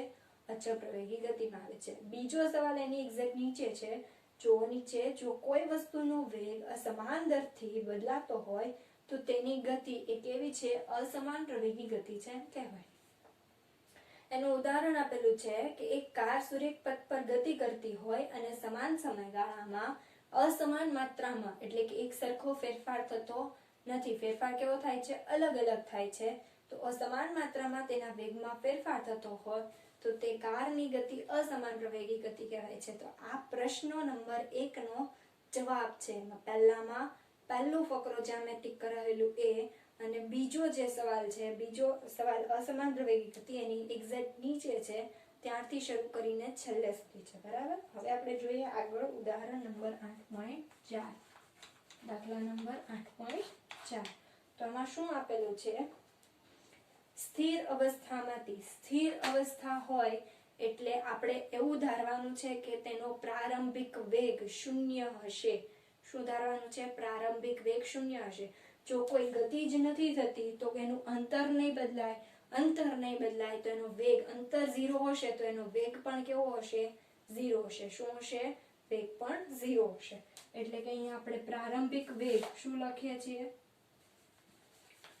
પ્રારંભિક વેગ 0 મીટર પ્રતિ સેકન્ડ. બરાબર. અને 30 સેકન્ડમાં 6 મીટર પ્રતિ સેકન્ડનો વેગ પ્રાપ્ત કરે છે. કેટલી સેકન્ડ આપેલો છે? સમય આપણને આપેલો છે t. કેટલો આપેલો છે? 30 સેકન્ડ. અને અંતિમ વેગ આપણને આપેલો છે 6 મીટર પ્રતિ સેકન્ડ. શું આપેલો છે? 6 મીટર પ્રતિ સેકન્ડ. પ્રારંભિક વેગને u વડે દર્શાવીએ છીએ, અંતિમ વેગને v વડે દર્શાવીએ છીએ. તો આમાં શું શોધવાનું છે? અને હવે એ આગળ આપણે જોઈએ તે પહેલા છેલ્લે જોઈએ આ બંને કિસ્સાઓમાં સાયકલના પ્રવેગની ગણતરી કરો. પહેલો કિસ્સો છે આ, એ આપણે પહેલા ચર્ચા કરી લઈએ, પછી બીજા કિસ્સાની ચર્ચા કરીએ. તો આમાં પ્રવેગ એટલે શું થાય? વેગમાં થતો ફેરફાર અને છેદમાં સમય. શું થાય? વેગમાં થતો ફેરફાર છેદમાં સમય. વેગમાં થતો ફેરફાર શું છે? અંતિમ વેગ v - u ના છેદમાં t. v શું આપેલો છે આપણને? 6. અને u શું આપેલો છે આપણને? 0. તો 6 - 0 અને એના છેદમાં કેટલી સેકન્ડ આપેલી છે? 30. તો 6 ના છેદમાં 30 થશે. 6 માંથી 0 જાય એટલે 6 જ આવે. 6 ના છેદમાં 30 એટલે કે 6 × 5 = 30 એટલે કે 1 ના છેદમાં 5 મીટર પ્રતિ સેકન્ડ સ્ક્વેર. મીટર પ્રતિ સેકન્ડ સ્ક્વેર. બરાબર છે. જો તમારે આનો ભાગાકાર કરવો હોય તો ભાગાકાર કરીને પણ તમે જવાબ લખી શકો છો. તો 1/5 એનો જવાબ શું આવશે? તેનો ભાગાકાર કરીને તમારે અહીંયા લખવાનું છે કે આટલું આવે અને મીટર પ્રતિ સેકન્ડ સ્ક્વેર. બરાબર. આ પહેલો કિસ્સો થયો. હવે બીજા કિસ્સાની જો વાત કરીએ તો આગળ શું આપેલું છે જુઓ. હવે તે એવી રીતે બ્રેક મારે છે કે જેથી સાયકલનો વેગ ત્યારબાદની 5 સેકન્ડમાં ઘટીને 4 મીટર પ્રતિ સેકન્ડનો થઈ જાય છે. બ્રેક મારે છે એટલે કે ત્યાંથી એનો જે અંતિમ વેગ હશે તે બીજા કિસ્સા માટે શું બનશે? પ્રારંભિક વેગ બનશે. શું બનશે? પ્રારંભિક વેગ. બ્રેક મારે છે એટલે ફરીવાર ત્યાંથી શરૂઆત થવાની છે. એકવાર ગાડી ચાલુ છે, બ્રેક લાગે છે તો ત્યાંથી ફરીવાર એનો વેગ બદલાવાનો છે, એની શરૂઆત થવાની છે. તો એનો જે અંતિમ વેગ હશે એ જેનો શું થશે? પ્રારંભિક વેગ થશે. તો અહીંયા આપણો અંતિમ વેગ એ બીજા કિસ્સા માટે શું બનશે? પ્રારંભિક વેગ બનશે. શું બનશે? પ્રારંભિક વેગ. તો અહીંયા પ્રારંભિક વેગ શું બનશે? 6 મીટર પ્રતિ સેકન્ડ. ત્યારબાદની 5 સેકન્ડમાં એટલે કે સમય શું આપેલો છે આપણને? 5 સેકન્ડ. અને અંતિમ વેગ શું આપેલો છે આપણને? 4 મીટર પ્રતિ સેકન્ડ. ફરી એકવાર કહું છું, આમાં એવું આપેલું છે કે જો સ્થિર અવસ્થા હોય, સ્થિર અવસ્થામાં વેગનું મૂલ્ય હંમેશા કેવું હોય, 0 લખીને રાખવું હોય તો લખીને મૂકી શકો કે સ્થિર અવસ્થામાં જો ક્યારે પણ વેગનું મૂલ્ય પૂછવામાં આવે તો હંમેશા કેવું હશે, 0. શા માટે 0? કારણ કે એનું અંતરમાં કોઈ પણ જાતનો ફેરફાર થતો નથી. જો એનું અંતર ના બદલાતું હોય, અંતરનું મૂલ્ય 0 હોય તો એનું વેગનું મૂલ્ય છે એ પણ કેવું આવશે, 0. રાહુલ પોતાની સાયકલ ચલાવવાનું સ્ટાર્ટ કરે છે અને 30 સેકન્ડમાં 6 મીટર પ્રતિ સેકન્ડનો વેગ પ્રાપ્ત કરે છે. ત્યારબાદ એવું આપેલું છે, હવે તે બ્રેક મારે છે. ગાડી ચાલે છે, પછી બ્રેક લાગે છે અને ફરીવાર અહીંયાથી ચાલવાની શરૂઆત થાય છે. તો એ જ્યાં બ્રેક મારે છે ત્યાંનો અંતિમ વેગ એ બીજા કિસ્સા માટે એનો શું બનશે, પ્રારંભિક વેગ. શું બનશે, પ્રારંભિક વેગ. અંતિમ વેગ શું છે, 4 મીટર પ્રતિ સેકન્ડ. સમય આપેલો છે તમને 5 સેકન્ડ. તો આના માટે આપણે શું શોધવાનું છે, પ્રવેગ શોધવાનો છે. તો પ્રવેગ બરાબર v - u ના છેદમાં t. v કેટલો આપેલો છે આપણને, અંતિમ વેગ કેટલો આપેલો છે, 4. અહીંયા અંતિમ વેગ ઘટે છે. જુઓ અંતિમ વેગ કેવો થાય છે, ઓછો થાય છે અને પ્રારંભિક વેગ કેવો છે, 6. સમય કેટલો આપેલો છે, 5.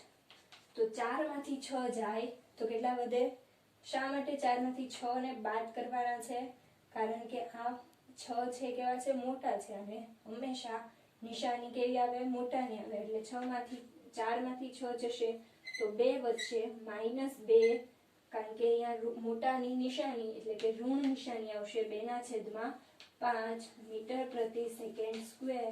આ જવાબ છે. આનો ભાગાકાર કરીને તમારે લખવાનું છે, શું આવે છે, 13 મીટર પ્રતિ સેકન્ડ સ્ક્વેર. બરાબર, સમજાય છે?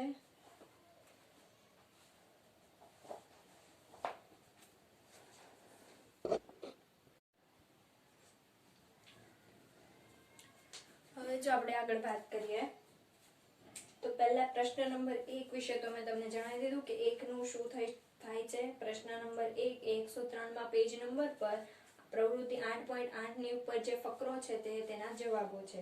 ત્યારબાદ જોઈએ બીજો દાખલો છે પ્રશ્નમાં. તો એમાં શું આપેલું છે કે એક બસની ગતિ 5 સેકન્ડમાં, સમય શું આપેલો છે આપણને, 5 સેકન્ડ. આ 80 કિલોમીટર પ્રતિ કલાક થી ઘટીને શું થાય છે, 60 કિલોમીટર પ્રતિ કલાક થાય છે. 80 કિલોમીટર પ્રતિ કલાક. તો આપણને પહેલા તો એકમ ખબર હોવી જોઈએ કે આપણને શું આપેલું છે, આ વેગ આપેલો છે. શું આપેલો છે, વેગ આપેલો છે. તો અહીંયા પ્રારંભિક વેગ એટલે કે u આપેલો છે આપણને 80 કિલોમીટર પ્રતિ કલાક થી ઘટીને એનો અંતિમ વેગ શું થાય છે, 60 કિલોમીટર પ્રતિ કલાક. તો બસનો પ્રવેગ શોધવાનો છે આપણે. તો શું શોધવાનું છે, બસનો પ્રવેગ શોધવાનો છે. તો કઈ રીતે શોધી શકાય, તો જોઈએ આપણે. આને સેકન્ડમાં આપેલું છે. હવે અહીંયા તમારી પાસે બે ઓપ્શન છે. કાં તો તમે કિલોમીટર પ્રતિ કલાક આપેલું છે તેને મીટર પ્રતિ સેકન્ડમાં ફેરવી દો, અથવા તો આ જે સેકન્ડ આપેલું છે તેને શેમાં ફેરવી દો, કલાકમાં. નાના એકમમાંથી મોટા એકમમાં જવા માટે એને ભાગાકાર કરવો પડે અને ભાગાકાર મોટો આવશે. બરાબર, એના કરતા આપણે કિલોમીટર પ્રતિ કલાકને શેમાં ફેરવીએ, મીટર પ્રતિ સેકન્ડમાં. તો કઈ રીતે ફેરવી શકાય, તો આગળ આપણે જે રીતે કીધું કે કિલોમીટર, 1 કિલોમીટર એટલે કેટલા થાય, 1 કિલોમીટર એટલે 1000 મીટર. તો 80 કિલોમીટર એટલે કેટલા થશે, 80,000. એટલે આપણે અહીંયા લખી શકીએ 80 ગુણ્યા 1000. આ 1000 શેના છે, કિલોમીટરના છે. 1 કિલોમીટર એ 1000 મીટર. તો 80 કિલોમીટર એ કેટલા થાય, 80 ગુણ્યા 1000. આ રીતે લખી શકાય. અને છેદમાં એટલે કે આ પ્રતિની નિશાની છે એટલે છેદમાં કલાકનું આવશે. હવે આપણે આગળ જોઈ લીધું એ પ્રમાણે 1 કલાક એટલે કેટલી સેકન્ડ થશે, 3600 સેકન્ડ. તો આના ભાગાકારમાં શું આવશે, 3600. શું આવશે, 3600. હવે 0 0 0 0 નીકાળી શકાય. અહીંયા શું વધશે, 800 ના છેદમાં 36. ભાગાકાર કરવો હોય તો પણ કરી શકાય અને અહીંયાથી નીકળતા હોય તો એને આપણે કાઢી પણ શકીએ, પણ અત્યારે આપણે એમ જ લેવા દઈએ છીએ. હવે અહીંયા અંતિમ વેગ આપેલો છે 60. તો 60 કિલોમીટર પ્રતિ કલાકને મીટર પ્રતિ સેકન્ડમાં ફેરવવા માટે શું કરવું પડશે, 60 ગુણ્યા 1000 અને ભાગ્યા 3600. સેમ છે 0 0 0 0 કટ અહીંયા રેવા દઈએ છીએ આપણે. ચલો તો અહીંયા શું થશે 600/36 મીટર પ્રતિ સેકન્ડ. બરાબર છે. હવે જો પ્રવેગની વાત કરીએ તો પ્રવેગ એટલે શું? વેગમાં થતો ફેરફાર. v - u/t. તો આપણને v શું આપેલો છે? 800/36 અને u શું આપેલો છે? 600/36. 600/36. હવે આ છેદ છે તો આ લખવાનું, સમય લખવાનું ભૂલી નથી જવાનું. આના છેદમાં આપણે સમય લખવાનો છે. કેટલો સમય આપેલો છે? 5 સેકન્ડ. કેટલું આપેલું છે? 5 સેકન્ડ. હવે અહીંયા જુઓ, બંનેના છેદ કેવા છે? સરખા છે. તો આની ડાયરેક્ટ શું થઈ જશે? માઇનસ થઈ જશે. એટલે શું લખી શકાય? 800 - 600 એના છેદમાં 36 અને એના છેદમાં 5. હવે આ પણ છેદ છે અને આ પણ છેદ છે. તો આ બંનેને શું કરી શકાય? નીચે લખી શકાય. તો 800 - 600 એટલે કેટલા થશે? સોરી, અહીંયા 600 આગળ આવશે કારણ કે પાછળ વેગ શું થાય છે? એનો ઘટે છે. એટલે અહીંયા 6 આવશે અને અહીંયા 8 આવશે.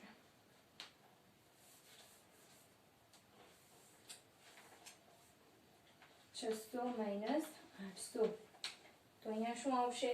-200 આવશે કારણ કે મોટાની નિશાની, મોટું કોણ છે? 800. તો 200/36 ગુણ્યા 5. હવે આને તમે કટ કરી શકો. 5 ચોક 20 થાય એટલે 40 થશે. એટલે શું થશે? -40/36. હવે 40/36 છે એનો ભાગાકાર કરીને અહીંયા જવાબ લાવવાનો છે અને જવાબ શેમાં આવશે? તમારે માઇનસમાં જવાબ આવશે અને જવાબ માઇનસમાં આવશે અને મીટર પ્રતિ સેકન્ડ સ્ક્વેર એનો શું છે? એકમ છે. શું છે એનો? એકમ. ફરી એકવાર અહીંયા વેગ આપેલા છે અને પ્રવેગ શોધવાનો કીધેલો છે. તો અહીંયા વેગ કેવા આપેલા છે? કિલોમીટર પ્રતિ કલાકમાં આપેલા છે અને સમય સેકન્ડમાં આપેલો છે. તો કિલોમીટર પ્રતિ કલાકને આપણે શેમાં ફેરવીએ છીએ? મીટર પ્રતિ સેકન્ડમાં. તો 1 કિલોમીટરે 1000 મીટર થતું હોય તો 80 કિલોમીટરે કેટલા થાય? તો 80 ગુણ્યા 1000. અને 1 કલાક એટલે કેટલી સેકન્ડ થાય? 3600 સેકન્ડ. અહીંયા લખવું હોય તો લખી શકાય. 1 કલાક એટલે કેટલી સેકન્ડ થશે? 3600 સેકન્ડ. એટલે અહીંયા ભાગાકાર કેટલા કરવાનો છે? 3600. બરાબર. એના ભાગ ઉડાડો, જવાબ લાવો. આના તમે ભાગ ઉડાડો અને પોઈન્ટમાં જવાબ લાવો તો પણ ચાલે, પરંતુ પોઈન્ટમાં આવશે તો અહીંયા માઇનસ કરવામાં પણ તકલીફ થશે. એટલે એમ જ રહેવા દેવાનું છે અને છેલ્લે પછી આનો જ ભાગાકાર ડાયરેક્ટ કરવાનો છે. બરાબર. 1 પોઈન્ટ સમથિંગ આનો જવાબ આવશે પણ જવાબ કેવો આવશે? માઇનસમાં આવશે. કેવો આવશે? માઇનસમાં. આગળ ત્રીજો દાખલો. પ્રશ્નમાં ત્રીજો પ્રશ્ન. એક ટ્રેન રેલવે સ્ટેશનથી ગતિનો પ્રારંભ કરે છે. ગતિનો પ્રારંભ કરે છે ત્યારે એનો વેગ કેવો હશે? પહેલા એ શરૂઆતમાં સ્થિર અવસ્થામાં હશે અને ગતિનો પ્રારંભ થાય છે એટલે એનો પ્રારંભિક વેગ એટલે કે u શું હશે? 0 મીટર પ્રતિ સેકન્ડ. હંમેશા માટે યાદ રાખવાનું છે, કોઈ પણ વસ્તુની શરૂઆત થતી હોય તો એનો પ્રારંભિક વેગ આપણે શું દર્શાવવાનો છે? 0 દર્શાવવાનો છે. અને અચળ પ્રવેગથી ગતિ કરી 10 મિનિટમાં, સમય આપેલો છે આપણને 10 મિનિટ, 40 કિલોમીટર પ્રતિ કલાકની ઝડપ પ્રાપ્ત કરે છે. એટલે કે અંતિમ વેગ આપણને આપેલો છે 40 કિલોમીટર પ્રતિ કલાક. હવે 0 છે, મીટર પ્રતિ સેકન્ડ લખો તો પણ ચાલે અને કિલોમીટર પ્રતિ કલાક લખો તો પણ ચાલે. બરાબર. તો તેનો પ્રવેગ શોધો. તો આપણે શું શોધવાનું છે? પ્રવેગ શોધવાનો છે. તો એના માટે પહેલા મિનિટ છે ને શેમાં કન્વર્ટ કરીશું આપણે? સેકન્ડમાં. તો મિનિટને સેકન્ડમાં કન્વર્ટ કરીએ તો 1 મિનિટ એટલે કેટલી સેકન્ડ થાય? 60 સેકન્ડ. તો 10 મિનિટ એટલે કેટલી સેકન્ડ થશે? 600 સેકન્ડ. 60 ગુણ્યા 10 એટલે 600 સેકન્ડ થશે. ત્યારબાદ વેગ આપણને આપેલો છે, આપણે ઉપર કરેલું એ જ પ્રમાણે કિલોમીટર પ્રતિ કલાકને ફેરવવા માટે 1000 વડે ગુણવાના છે અને 3600 વડે એનો ભાગ ચલાવવાનો છે. તો શું થશે? 40 ગુણ્યા 1000 છેદમાં 3600. 0 0 0 0 કટ. 9 ચોક 36 થાય એટલે અહીંયા શું આવશે? 100/9 મીટર પ્રતિ સેકન્ડ શું આવશે 100/9 મીટર પ્રતિ સેકન્ડ. હવે આનો ભાગાકાર કરીને જવાબ લાવો તો પોઈન્ટમાં જવાબ આવશે, તે પણ ઠીક. અને જો એમ ના કરવું હોય તો ડાયરેક્ટ આપણે આગળ કરેલું. હવે જોઈએ પ્રવેગ. તો પ્રવેગ માટે શું આવે છે? v - u/t. તો v - u/t. v કેટલો આપેલો છે આપણને? 100/9. u શું આપેલું છે? 0. અને સમય શું આપેલો છે આપણને? 600 સેકન્ડ આવ્યું આપણું. તો 600. તો આ શું થઈ જશે? આ બંને છેદ છે તો છેદમાં લઈ લેવાના છે 9 એની સાથે. તો 100/9 ગુણ્યા 600. 0 0 નીકળી જશે તો શું જવાબ આવશે? 1/9 મીટર પ્રતિ સેકન્ડ સ્ક્વેર. આનો ભાગાકાર કરીને જવાબ લખવાનો છે. 1/9 ભાગાકાર કઈ રીતે થાય? તો એ તો આપણને આવડતો જ હશે, 9મા ધોરણમાં હોઈએ તો એટલું તો આવડતું જ હોય ને. તો 1/9 મીટર પ્રતિ સેકન્ડ એનો ભાગાકાર કરશો એટલે પોઈન્ટમાં તમને જવાબ આવશે, જે 0 પોઈન્ટ સમથિંગ હશે, કારણ કે 9 એ સંખ્યા કેવી છે? નાની છે, એટલા માટે. સમજાય છે?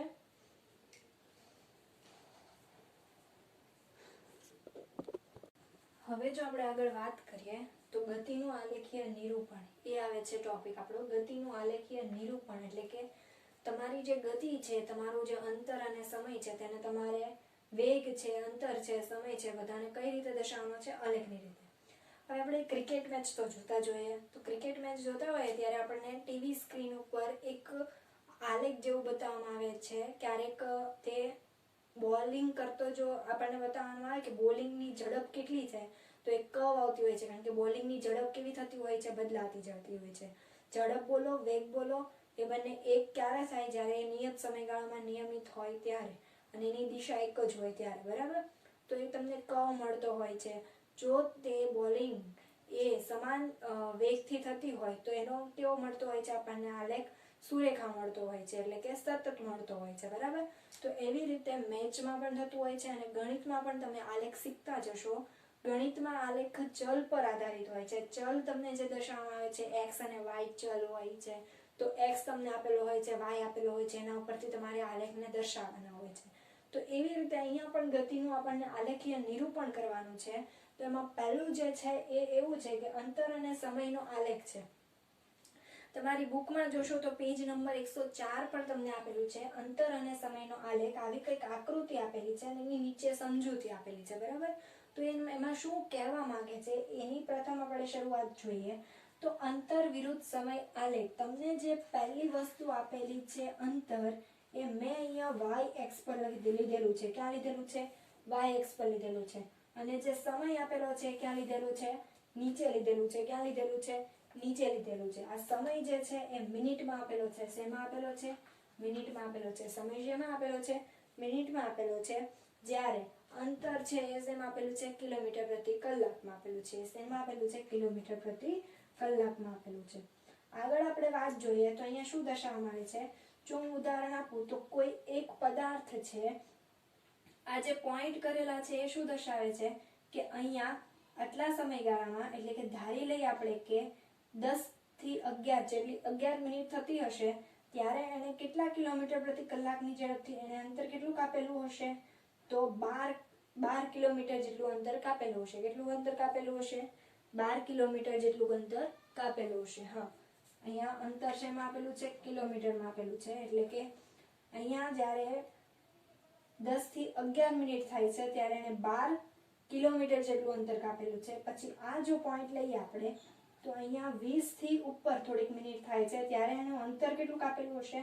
તો અહીંયાથી સીધી આપણે રેખા લઈએ તો 20 ઉપર થોડુંક છે, એટલે કે 22 કિલોમીટર જેટલું અંતર કાપેલું હશે. પછી આપણે જો લઈએ આ બિંદુની વાત લઈએ તો અહીંયા કેટલું થાય છે? 38 જેવું થાય છે. તો 38 કેટલું અંતર કાપેલું હશે? 30 થી થોડું ઓછું અંતર કાપેલું હશે. તો આ જે છે એ પોઈન્ટ ને આપણે જ્યારે જોડીએ છીએ ત્યારે એક સીધી રેખા મળે છે. આપણને શું મળે છે? સીધી રેખા મળે છે. એટલે કે આપણને આલેખ સુરેખા મળે છે એવું કહેવાય. હવે જ્યારે આલેખ સુરેખા મળતો હોય ત્યારે તમે એવું કરી શકો કે એમાંથી આલેખની મદદ વડે તમે વેગનું મૂલ્ય, જો અંતર અને સમય આપેલો હોય તો વેગનું સૂત્ર આપણી પાસે શું છે? અંતરના છેદમાં સમય. અંતર બોલો, સ્થાનાંતર બોલો, બંને એક. અંતરના છેદમાં સમય. વેગ આપેલો હોય ત્યારે અંતરના છેદમાં સમય, તો અંતર આપણને જો આપેલું છે, સમય આપેલો છે તો વેગનું મૂલ્ય મળે, વેગ આપેલો છે, સમય આપેલો છે તો અંતરનું મૂલ્ય મળે, અને જો વેગ અને અંતર આપેલું છે તો સમય મળે. તો અહીંયા આપણને અંતર અને સમય બંને આપેલા છે, અંતર આપેલું છે અને સમય આપેલો છે, તો એના ઉપરથી આપણે વેગનું મૂલ્ય શોધવાનું છે. તો તે માટે આપણે શું કરશું, તો બે પોઈન્ટ, કોઈ પણ બે પોઈન્ટ પસંદ કરી લઈએ અને ત્યાંથી એક્સ અક્ષ પર એક લંબ દોરવાનો છે. લંબ એટલે કે હંમેશા આ એક્સ અક્ષ છે તો એના ઉપર તમે આ રીતે કોઈ પણ રેખા દોરો છો તો એને શું કહેવામાં આવે છે, એનો લંબ. એટલે મેં અહીંયા એક પોઈન્ટ લઈ લીધો છે એ, અને ત્યાંથી એક્સ અક્ષ પર લંબ દોરેલો છે અને વાય અક્ષ પર પણ લંબ દોરેલો છે. અહીંયાથી 30 અને 40 કિલોમીટરનું અંતર લીધું છે, અને અહીંયા 41 અને 59 મિનિટનું અંતર લીધેલું છે, બરાબર. તો અહીંયા આ બે પોઈન્ટ લીધેલા છે, 40 કિલોમીટર અને 30 કિલોમીટર. તો એ બંનેને અહીંયા લંબ દોરવાના છે. અહીંયા બીજા માટે પણ ઉપરથી લંબ દોરવાનું છે. અહીંયા હવે તેને જોડી દેવાના છે. શું કરવાનું છે, આ બંને રેખાઓને જોડી દેવાનું છે, એટલે આપણને એક ત્રિકોણ બનશે. એ ત્રિકોણને મેં નામ આપેલું છે ABC. શું નામ આપેલું છે, ત્રિકોણ ABC. હવે જો તમારે ત્રિકોણ ABC શોધવું હોય તો તમને એ શું મળશે, અંતરના છેદમાં સમય મળશે. શું મળશે, અંતરના છેદમાં સમય, એટલે કે તમને વેગનું મૂલ્ય મળશે. કઈ રીતે મળે, તો અહીંયા અંતરનો ફેરફાર, અહીંયા અંતરમાં જે ફેરફાર થાય છે એ તમારું શું દર્શાવે છે, B થી C દર્શાવે છે. શું દર્શાવે છે, B થી C દર્શાવે છે. અને સમયમાં જે ફેરફાર થાય છે એ તમારું શું દર્શાવે છે, AC દર્શાવે છે. તો આપણને શું મળશે, AB મળી જાય. તો એના માટે આપણે શું કરશું, તો વેગ v બરાબર અંતરમાં શું ફેરફાર થાય છે, અંતર અહીંયા જે S2 આપેલું છે એમાંથી આપણે S1 માઇનસ કરીએ એટલે આપણને BC મળે. તો BC બરાબર S2 માઇનસ S1 એવું લખી શકાય. અને ત્યારબાદ AC આપેલું છે, AC એટલે કે સમયમાં ફેરફાર. તો સમય જે છે એ શું આપેલો છે, AC. તો એના છેદમાં AC એટલે કે અંતિમ સમય માઇનસ પ્રારંભિક સમય. અંતિમ સમય કેટલો છે, T2 માઇનસ T1. એટલે કે આપણું સૂત્ર શું બની જશે, V બરાબર S2 માઇનસ S1 અને એના છેદમાં T2 માઇનસ T1. ફરી એકવાર અંતર અને સમયનો આલેખ અહીંયા આપેલો છે. કોઈ એક પદાર્થ એ નિયમિત ગતિ કરે છે, નિયમિત સુરેખ પથ પર ગતિ કરે છે, એટલો એનો જે આલેખ છે એ કેવો મળે છે, આપણને સુરેખા મળે છે, બરાબર. અહીંયા આપણને અલગ અલગ બિંદુ આપેલા છે, એને જોડતા, એને જો જોડીએ છે, અલગ અલગ બિંદુ આપેલા હોય અને એને જોડીએ તો એક સીધી રેખામાં મળે છે, તો એને શું કહેવાય, સુરેખા છે એમ કહેવાય. શું કહેવાય, સુરેખા છે એમ કહેવાય. આવી રીતે કોઈ પોઈન્ટ આપેલા છે અને એક બાજુ જોડીએ છે તો એ સુરેખામાંથી અને ઉગમ બિંદુમાંથી પસાર થાય છે. તો ત્યારબાદ આપણે શું કરીએ છીએ, કોઈ બે અંતર લઈ લઈએ છીએ અને એ અંતરને લઈને આપણે શું દોરીએ છીએ, બંને ઉપર લંબ દોરીએ છીએ. શું દોરીએ છીએ, બંને ઉપર લંબ. B થી લઈને અહીંયા સુધી એક લંબ અને x અક્ષ પર એક લંબ, y અક્ષ પર અને x અક્ષ પર એક લંબ. ત્યારબાદ A થી લઈને y અક્ષ પર એક લંબ અને x અક્ષ પર એક લંબ. ત્યારબાદ આ બંને જે આવી રીતે આપણને મળેલું હોય તેને આપણે શું કરવાનું છે, આ તો છે જ, આ રેખા તો છે જ, આપણને લંબ જે દોરેલા એ, તો અહીંયા આપણે આ બંનેને જોડી દઈએ છીએ અને આને શું નામ આપી દઈએ છીએ, ABC. શું નામ આપીએ છીએ, ABC. આ બંને x અક્ષ પર અને આ બંને y અક્ષ પર દોરેલા લંબ છે. કોઈ બે બિંદુ લઈને તેના પર લંબ દોરવામાં આવેલા છે તે છે, આને આપણે નામ આપીએ છીએ ABC. તો આપણને આ ત્રિકોણ જે મળે છે એ જો આપણે એને આગળ રચના જોઈશું તો આપણને શું મળશે, એમાંથી વેગ મળશે. શા માટે વેગ મળશે, કારણ કે અંતર આપેલું છે અને સમય આપેલો છે. તો અંતર અને સમય એ કોની સાથે સંકળાયેલી ભૌતિક રાશિ છે, વેગ સાથે. તો વેગ બરાબર અંતરના છેદમાં સમય. અંતર એ શું છે, તો S2 એટલે કે અંતિમ અંતર અને પ્રારંભિક અંતર એ બંને વચ્ચેનો તફાવત, એટલે કે S2 માઇનસ S1. અંતરને S વડે દર્શાવવામાં આવે છે એવું તો આપણે આગળ જોઈ લીધેલું છે. અને સમયની વાત કરીએ તો સમય એ શું છે, T2 માઇનસ T1. એટલે કે આપણને વેગ મળી જશે S2 minus S1 upon T2 minus T1. હવે આ શેની વાત થઈ, જો પદાર્થ એ નિયમિત ગતિ કરતો હોય તો એની વાત થઈ. પદાર્થ એ નિયમિત ગતિ કરતો હોય તો એના માટે આ લેખાઓ મળે, પરંતુ અનિયમિત ગતિ કરતો હોય તો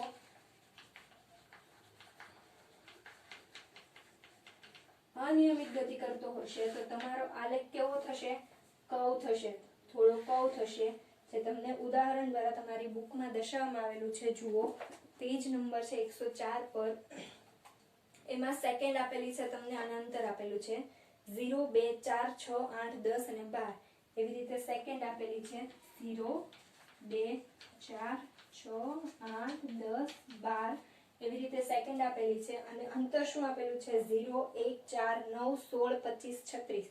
એવી રીતે આપેલું છે, પરંતુ આપણે કઈ રીતે લેવાનું છે? 0, 5, 10, 15, 20, 25, 30. આવી રીતે આપણે અંતર લઈએ છીએ. હવે જો આપણે લઈએ તો 0 માં 0 છે એટલે અહીંયા ઉગમ બિંદુમાંથી સ્ટાર્ટ થશે. પોઈન્ટ હું અહીંયા દર્શાવું છું કઈ રીતે આવશે. 0 એ 0 છે એટલે અહીંયા જ આવશે. પછી જુઓ 2 છે, 2 સમય થાય છે, સેકન્ડ થાય છે ત્યારે 1, તો 2 એ 1 એટલે અહીંયા આવશે, એકદમ નજીક આવશે. બરાબર.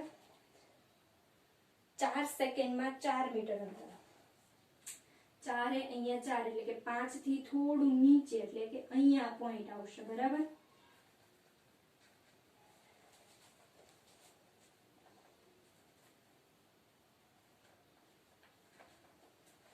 ત્યારબાદ 6 સેકન્ડમાં 9 એટલે કે 6 એ 9 એટલે અહીંયા 6 અને અહીંયા 9 એટલે અહીંયા આવશે આ પોઈન્ટ. ત્યારબાદ 8 એ 16, 8 એ કેટલા છે? 16 એટલે કે 15 ની ઉપર 8 એ 16 એટલે અહીંયા આવશે. તો આવી રીતે આ જે બિંદુમાંથી પસાર થાય છે સીધી રેખા નહીં મળે, થોડુંક કર્વ જેવું મળશે. એટલે કે આ જે ગતિ છે કેવી ગતિ છે? અનિયમિત ગતિ છે. અનિયમિત ગતિ હોય એટલે કે એ કેવી ગતિ હોય? અસમાન ગતિ હોય. કેવી ગતિ હોય? અસમાન. એટલે કે એનો વેગ છે કેવો થતો હશે? એમાં ફેરફાર થતો હશે એમ કહી શકાય.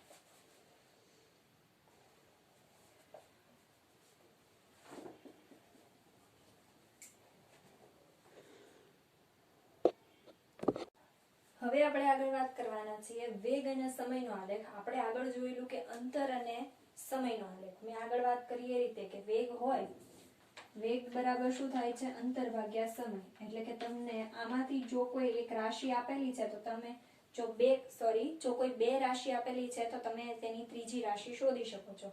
જો તમને આગળ અંતર અને સમય આપેલું હતું તો તમે શું શોધી શક્યા? એનું વેગ શોધી શક્યા. જો તમને વેગ અને સમય આપેલો હોય તો તમે શું શોધી શકો છો? અંતર. તો અહીંયા જે આપણને આલેખ આપેલો છે એ વેગ અને સમયનો આલેખ આપેલો છે. અહીંયા શું કીધું છે આપણને? આ જે લાઈન છે વાય એક્સિસ છે એના પર વેગ આપેલો છે કિલોમીટર પ્રતિ કલાક પર આપેલો છે અને જે સમય છે તે કલાકમાં આપેલો છે. બરાબર. 1 કલાક, 2 કલાક, 3 કલાક, 4 કલાક, 10, 20, 30, 40, 50 આ બધા શું છે? કિલોમીટર પ્રતિ કલાક. એનો વેગ કેટલો છે તે આપેલો છે. હવે જો કોઈ પદાર્થ નિયમિત ગતિ કરતો હશે તો આપણે શું જોયું? વારંવાર એ જ વસ્તુ આવે છે કે જો પદાર્થ નિયમિત ગતિ કરતો હોય તો એક સરખા સમયગાળામાં એક સરખું અંતર કાપતો હશે. જો એનું અંતર અચળ હશે તો એનો વેગ પણ કેવો હશે? અચળ હશે. બરાબર. તો એનો જો વેગ અચળ હોય તો એ સીધી લાઈનમાં જ મળે આપણને. શું મળે? સીધી લાઈનમાં. કઈ રીતે? જો હું એમ કહું કે 1 કલાકમાં કોઈ એક કાર છે એ 40 કિલોમીટર પ્રતિ કલાકની વેગથી આગળ વધે છે. બીજા 1 કલાકમાં પણ તે 40 કિલોમીટર પ્રતિ કલાકની ઝડપથી આગળ વધે છે.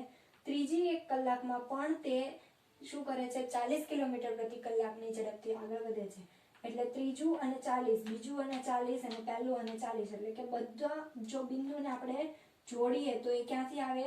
40 માંથી એક સીધી રેખા મળશે આપણને. શું મળશે? 40 માંથી એક સીધી રેખા મળશે. હવે જો આપણે આના કોઈ એક બે બિંદુ લઈ લઈએ 40 પરના, કોઈ પણ લઈ શકાય. અહીંયા મેં લીધેલા છે પણ તમે કોઈ પણ લઈ શકો છો જોડીને, કોઈ પણ ચાલી શકે. બરાબર. તો મેં અહીંયા જોડેલું છે. અહીંયા એક લંબ દોરેલો છે x અક્ષિસ પર અને અહીંયા નામ આપેલું છે AB CD.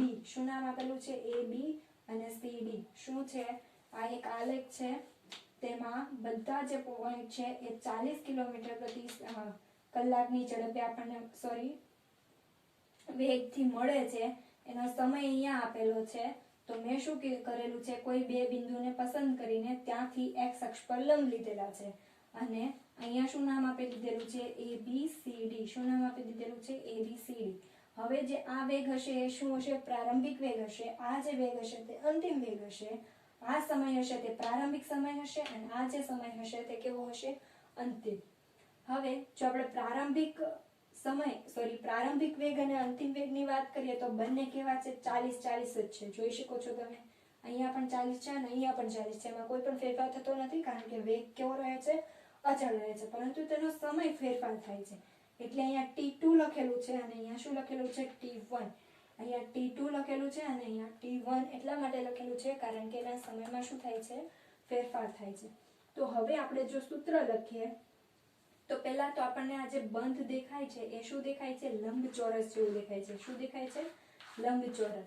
તો આપણને પહેલા ખબર હોવી જોઈએ કે લંબચોરસનું ક્ષેત્રફળ શું આવે? લંબચોરસનું ક્ષેત્રફળ સૂત્ર શું છે? લંબચોરસના ક્ષેત્રફળનું લંબાઈ ગુણ્યા પહોળાઈ. શું છે? લંબાઈ ગુણ્યા પહોળાઈ. શા માટે લંબાઈ ગુણ્યા પહોળાઈ? કારણ કે એની જે સામસામેની બાજુ હોય એ બંને કેવી હોય? સમાન હોય. કેવી હોય? સમાન હોય. તો અહીંયા આપણે લંબાઈની વાત કરીએ અને પહોળાઈની વાત કરીએ તો આપણને શું મળશે? લંબચોરસનું ક્ષેત્રફળ. તો અહીંયા આપણે એવું લખી શકીએ કે ABDC નું ક્ષેત્રફળ બરાબર અંતર થશે ને, કારણ કે વેગ અને સમયનો તો આપણને આલેખ આપેલો છે. તો અંતર બરાબર શું થાય? વેગ ગુણ્યા સમય થાય. તો અહીંયા વેગ ગુણ્યા સમય. તો અંતર s બરાબર વેગ ગુણ્યા સમય અને લંબાઈ ગુણ્યા પહોળાઈ. લંબાઈ કેટલી આપેલી છે આપણને? AB અને પહોળાઈ કેટલી આપી છે? BD. તો AB ગુણ્યા BD. હવે AB ની વાત કરીએ તો AB એ કોના સમાન હશે? CD ના સમાન. તો આ જે અંતર છે એ શું થશે? T2 - T1. શું થશે? T2 - T1 થશે. શું થશે? T2 - T1 થશે. અને BD એટલે કે આ જે ભાગ છે એ કેટલો થશે? અહીંયા 0 છે, 0 થી 40 એટલે કે 40 થશે. શું થશે? 40 થશે. આ એ શું છે? વેગ છે. શું છે? વેગ છે. વેગ છે. અને આ શું છે? સમય છે. આવી ગયું? વેગ ગુણ્યા સમય. સમજ પડે છે? વેગ ગુણ્યા સમય કઈ રીતે? BD અને AB. BD છે એ શું દર્શાવે છે? વેગ દર્શાવે છે 0 થી 40. એનો વેગ દર્શાવે છે 40. એમાં કોઈ ફેરફાર નથી થતો એટલે આપણે 40 લખેલું છે, અચળ છે એટલા માટે. જ્યારે કે AB છે એમાં T2 - T1 સમયમાં ફેરફાર થાય છે. સમયના ફેરફાર સાથે વેગ અચળ રહે છે. એટલે આપણું સૂત્ર શું બનશે? S T2 - T1 ગુણ્યા 40. બરાબર. શું કહી શકીએ આપણે? વેગ અને સમયનો આલેખ છે તો એમાં આપણને શેનું સૂત્ર મળે છે? અંતરનું. શેનું સૂત્ર મળે છે? અંતર અથવા તો સ્થાનાંતર. સ્થાનાંતર અને અંતર બંને એક શા માટે? કારણ કે બંનેની દિશા કેવી છે? સરખી છે એટલા માટે. જો દિશા અલગ અલગ હોત તો સૂત્રમાં અલગ અલગ આવે. બરાબર.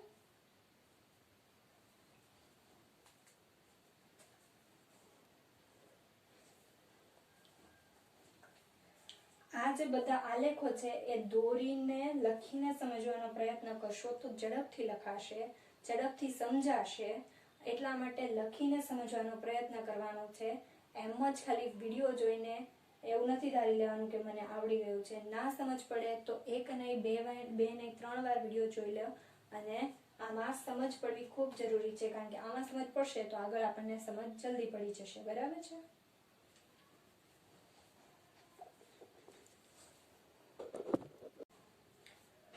વેગ સમયનો આપણે એક આલેખ જોયો. હવે આ બીજો આલેખ જોવાનો છે. પહેલો આલેખ હતો એ નિયમિત ગતિ માટેનો હતો અને હવે આ બીજો આલેખ છે અચળ પ્રવેગી ગતિ જ્યારે થતી હોય એ માટેનો આલેખ છે. તો એમાં આપણે શું કરવાનું છે? શું જોવાનું છે? તો અહીંયા તમને એક કોષ્ટક આપેલું છે. પેજ નંબર 105 પર જુઓ. 8.3 કોષ્ટક નંબર. ચોક્કસ સમયના ગાળે કારનો વેગ આપેલો છે. એ તમે જોશો તો 0 અને એમાં કારનો વેગ મીટર પ્રતિ સેકન્ડ અને કિલોમીટર પ્રતિ કલાક બંનેમાં આપેલો છે. હવે એના પ્રમાણે જ મેં લીધેલું છે. 0 જ્યારે છે ત્યારે કિલોમીટર પ્રતિ કલાકમાં મેં વેગ લીધેલો છે અને સમય શેમાં લીધેલો છે? સેકન્ડમાં. વેગ શું આપેલો છે? 0 છે ત્યારે 0 છે, 5 છે ત્યારે 9 છે એટલે 10 થી થોડું નીચે આવશે. 10 છે ત્યારે 18 છે. 10 છે ત્યારે 18 છે એટલે 20 થી થોડું નીચે આવશે. આ પોઈન્ટ મેં જે કરેલા છે ગુલાબી કલરના તે ત્યારબાદ 15 છે, 15 કેટલું આવે છે 27 આવે છે, એટલે કે 30 થી થોડું નીચે આવશે. ત્યારબાદ 20 પર 36 છે, એટલે 40 થી થોડું નીચે, 35 થી એક ભાગ ઉપર એટલે અડધાથી ઉપર એવું લીધેલું છે. ત્યારબાદ છે 25 એ 45 છે, 25 એ કેટલું છે 45, એટલે કે 50 થી થોડું નીચે આવશે, 50 થી થોડું નીચે આવશે. અને ત્યારબાદ છે 30 એ 54, અને 30 એ કેટલું લીધેલું છે 54 લીધેલું છે, બરાબર. અહીંયા તો જો આપણે આની વાત કરીએ તો અહીંયા આપણને વેગ વિરુદ્ધ સમય છે, એટલે આપણને શું મળશે, વેગ અને સમય આપેલો હોય ત્યારે અંતર પણ મળે અને પ્રવેગ પણ મળે. તો અહીંયા આપણને અંતર મેળવવા માટે આપણે શું કરીએ છીએ, તો તમને આનો આલેખ પણ પાછળ આપેલો છે, તમે જોઈ શકો છો, આવો આલેખ છે. તો આમાં શું કરવાનું છે, પહેલા આ એક સુરેખા આપણે તૈયાર કરી દીધી કે આ સુરેખા એક જાય છે, બરાબર. આ પોઈન્ટ જે બિંદુ આપણને મળેલા છે તેને જોડીને આપણે એક રેખા તૈયાર કરેલી છે. ત્યારબાદ કોઈ બે એવા પોઈન્ટ લઈ લેવાના છે, કોઈ એવા બે બિંદુ લેવાના છે, અને એના પરથી આપણો આલેખ છે, સુરેખા મળે છે, કોઈ મેં બે બિંદુ લઈ લીધા, તેના પરથી x અક્ષ પર એક લંબ અને y અક્ષ પર એક લંબ દોરવાનો છે. બીજા બિંદુ પરથી પણ x અક્ષ પર એક લંબ અને y અક્ષ પર એક લંબ દોરવાનો છે. ત્યારબાદ આ બંને જે બિંદુ છે તેને જોડી દેવાના છે. આપણે આગળ પણ કરેલું એ જ રીતે અહીંયા કરવાનું છે. એટલે આ બંધ એક ક્ષેત્રફળ મળશે, આપણને બંધ ક્ષેત્રફળ મળશે. અહીંયા મેં નામ આપેલું છે ABCD અને E, બરાબર. આ વેગ છે, આ સમય છે, વેગ છે, સમય છે, તો આપણને શું મળે, અંતર મળે. આ જે બંધ ભાગ છે એમાં તમે જોઈ શકો છો કે આ જે ભાગ છે એ ત્રિકોણ છે, અને આ જે છે એ શું છે, લંબચોરસ છે. શું છે, લંબચોરસ છે. તો આ જે ભાગ છે એનું આપણે ક્ષેત્રફળ લેવું હોય તો ABCDE નું ક્ષેત્રફળ આપણે જો લઈએ તો આપણને શું મળે, સ્થાનાંતર મળે. શું મળે, સ્થાનાંતર મળે. સ્થાનાંતર એટલે કે S મળે. અને આપણને ખબર જ છે વેગ બરાબર સ્થાનાંતરના છેદમાં સમય, તો વેગ ગુણ્યા સમય થશે, બરાબર. તો અહીંયા ક્ષેત્રફળની જગ્યાએ આપણે શું લખી શકીએ, બે ભાગનું ક્ષેત્રફળ આવશે. એક તો ત્રિકોણ AED નું ક્ષેત્રફળ અને લંબચોરસ ABCD નું ક્ષેત્રફળ. શું લખી શકાય, લંબચોરસ ABCD નું ક્ષેત્રફળ પ્લસ ત્રિકોણ કયો છે, ત્રિકોણ ADE નું ક્ષેત્રફળ. શું આવશે, ત્રિકોણ ADE નું ક્ષેત્રફળ, બરાબર. આ બંનેનો આપણે સરવાળો કરીએ ત્યારે આપણને આખો ભાગ મળે છે. અને આ જે ભાગ મળશે અને આ જે આલેખ છે એ આલેખ કેવો છે, અચળ પ્રવેગી ગતિ કરતા પદાર્થ માટે. અચળ પ્રવેગી ગતિ કરતો પદાર્થ હોય ત્યારે શું કહી શકાય કે એના વેગમાં એક સમાન રીતે ફેરફાર થતો હશે. તો અહીંયા લંબચોરસ ABCD નું ક્ષેત્રફળ હોય તો લંબાઈ ગુણ્યા પહોળાઈ. ખબર જ હશે લંબચોરસના ક્ષેત્રફળનું સૂત્ર શું છે, લંબાઈ ગુણ્યા પહોળાઈ. એટલે કે AB લંબાઈ અને પહોળાઈ શું છે, BC પ્લસ ત્રિકોણ ADE નું ક્ષેત્રફળ. ત્રિકોણના ક્ષેત્રફળનું સૂત્ર શું છે, 1/2 પાયો ગુણ્યા વેધ. શું છે, 1/2 પાયો ગુણ્યા વેધ. ત્રિકોણનું ક્ષેત્રફળ એનું સૂત્ર શું છે, 1/2 પાયો ગુણ્યા વેધ. 1/2 પાયો એટલે કે આ AD શું છે, તમારો પાયો છે, અને વેધ એ શું છે, ED અથવા તો DE. શું કહેવાય, ED અથવા તો DE એ તમારો વેધ છે. તો આપણને અહીંયા આ ક્ષેત્રફળ મળી જાય એ જ આપણું શું થઈ જાય, સ્થાનાંતર. એટલે કે સ્થાનાંતર શું થશે, AB ગુણ્યા BC પ્લસ 1/2 AD ગુણ્યા D. ફરી એકવાર જુઓ, આગળ આપણે નિયમિત ગતિ કરતા પદાર્થ માટેની વાત કરેલી, અહીંયા આપણે અચળ પ્રવેગી ગતિ, કેવી ગતિ, અચળ પ્રવેગી ગતિની વાત કરીએ છીએ. અચળ પ્રવેગી ગતિ એટલે શું, કે વેગમાં એક સમાન દરથી ફેરફાર થતો હશે. કેવો ફેરફાર થતો હશે, એક સમાન દરથી ફેરફાર થતો હશે. એટલે એનો આલેખ કેવો મળે છે, સુરેખા મળે છે. હવે એ જે આલેખ મળે છે એમાં કોઈ પણ બે બિંદુ લઈએ અને એને x અક્ષ અને y અક્ષને અનુલક્ષીને બે લંબ દોરવામાં આવે છે, પછી એને જોડવામાં આવે છે અને એ બિંદુને નામ આપી દેવામાં આવે છે. તો આ જે બંધ જે ક્ષેત્રફળ આપણને બંધ જે આકૃતિ મળે છે એનું ક્ષેત્રફળ આપણે શોધીએ તો આપણને શું મળે છે, સ્થાનાંતર અથવા તો અંતર મળી શકે. તો ABCDE આખા ભાગનું ક્ષેત્રફળ લેવું હોય તેમાં બે આકૃતિઓ બને છે. એક નીચે છે લંબચોરસ છે અને ઉપર છે શું છે ત્રિકોણ છે. બરાબર. તો લંબચોરસ ABCD નું ક્ષેત્રફળ અને ત્રિકોણ ADE નું ક્ષેત્રફળ. લંબચોરસનું ક્ષેત્રફળનું સૂત્ર શું છે? લંબાઈ ગુણ્યા પહોળાઈ. લંબાઈ શું આપેલી છે? AB. પહોળાઈ શું છે? BC. તો AB ગુણ્યા BC 1/2 AD. AD શું છે? પાયો. સૂત્ર શું આવે? 1/2 પાયો ગુણ્યા વેધ. પાયો છે અને વેધ છે તો મળી જાય સૂત્ર. એટલે કે સ્થાનાંતરનું સૂત્ર શું થશે? AB ગુણ્યા BC plus 1/2 AD plus D. આ બધા જ સમીકરણો જે પણ આકૃતિ પ્રમાણે નીચે લખેલા છે એ પ્રમાણે જ લખવાના છે. આ આગળ તમારે સૂત્રો આવશે એના ઉપરથી તમારે આની આકૃતિ દોરીને સૂત્રને શું કરવાનું છે? સમજાવવાનું છે. એની સમજૂતી આપવાની છે. 3 સૂત્રો આવે છે આલેખ પરથી. એ આ સૂત્રો એના આલેખ પરથી શોધવાના હોય છે. તેમાં આ ખૂબ જ મહત્વનું હોય તો આ ફરી એકવાર સમજી લેવાનું છે અને લખીને બરાબર તૈયાર કરવાનું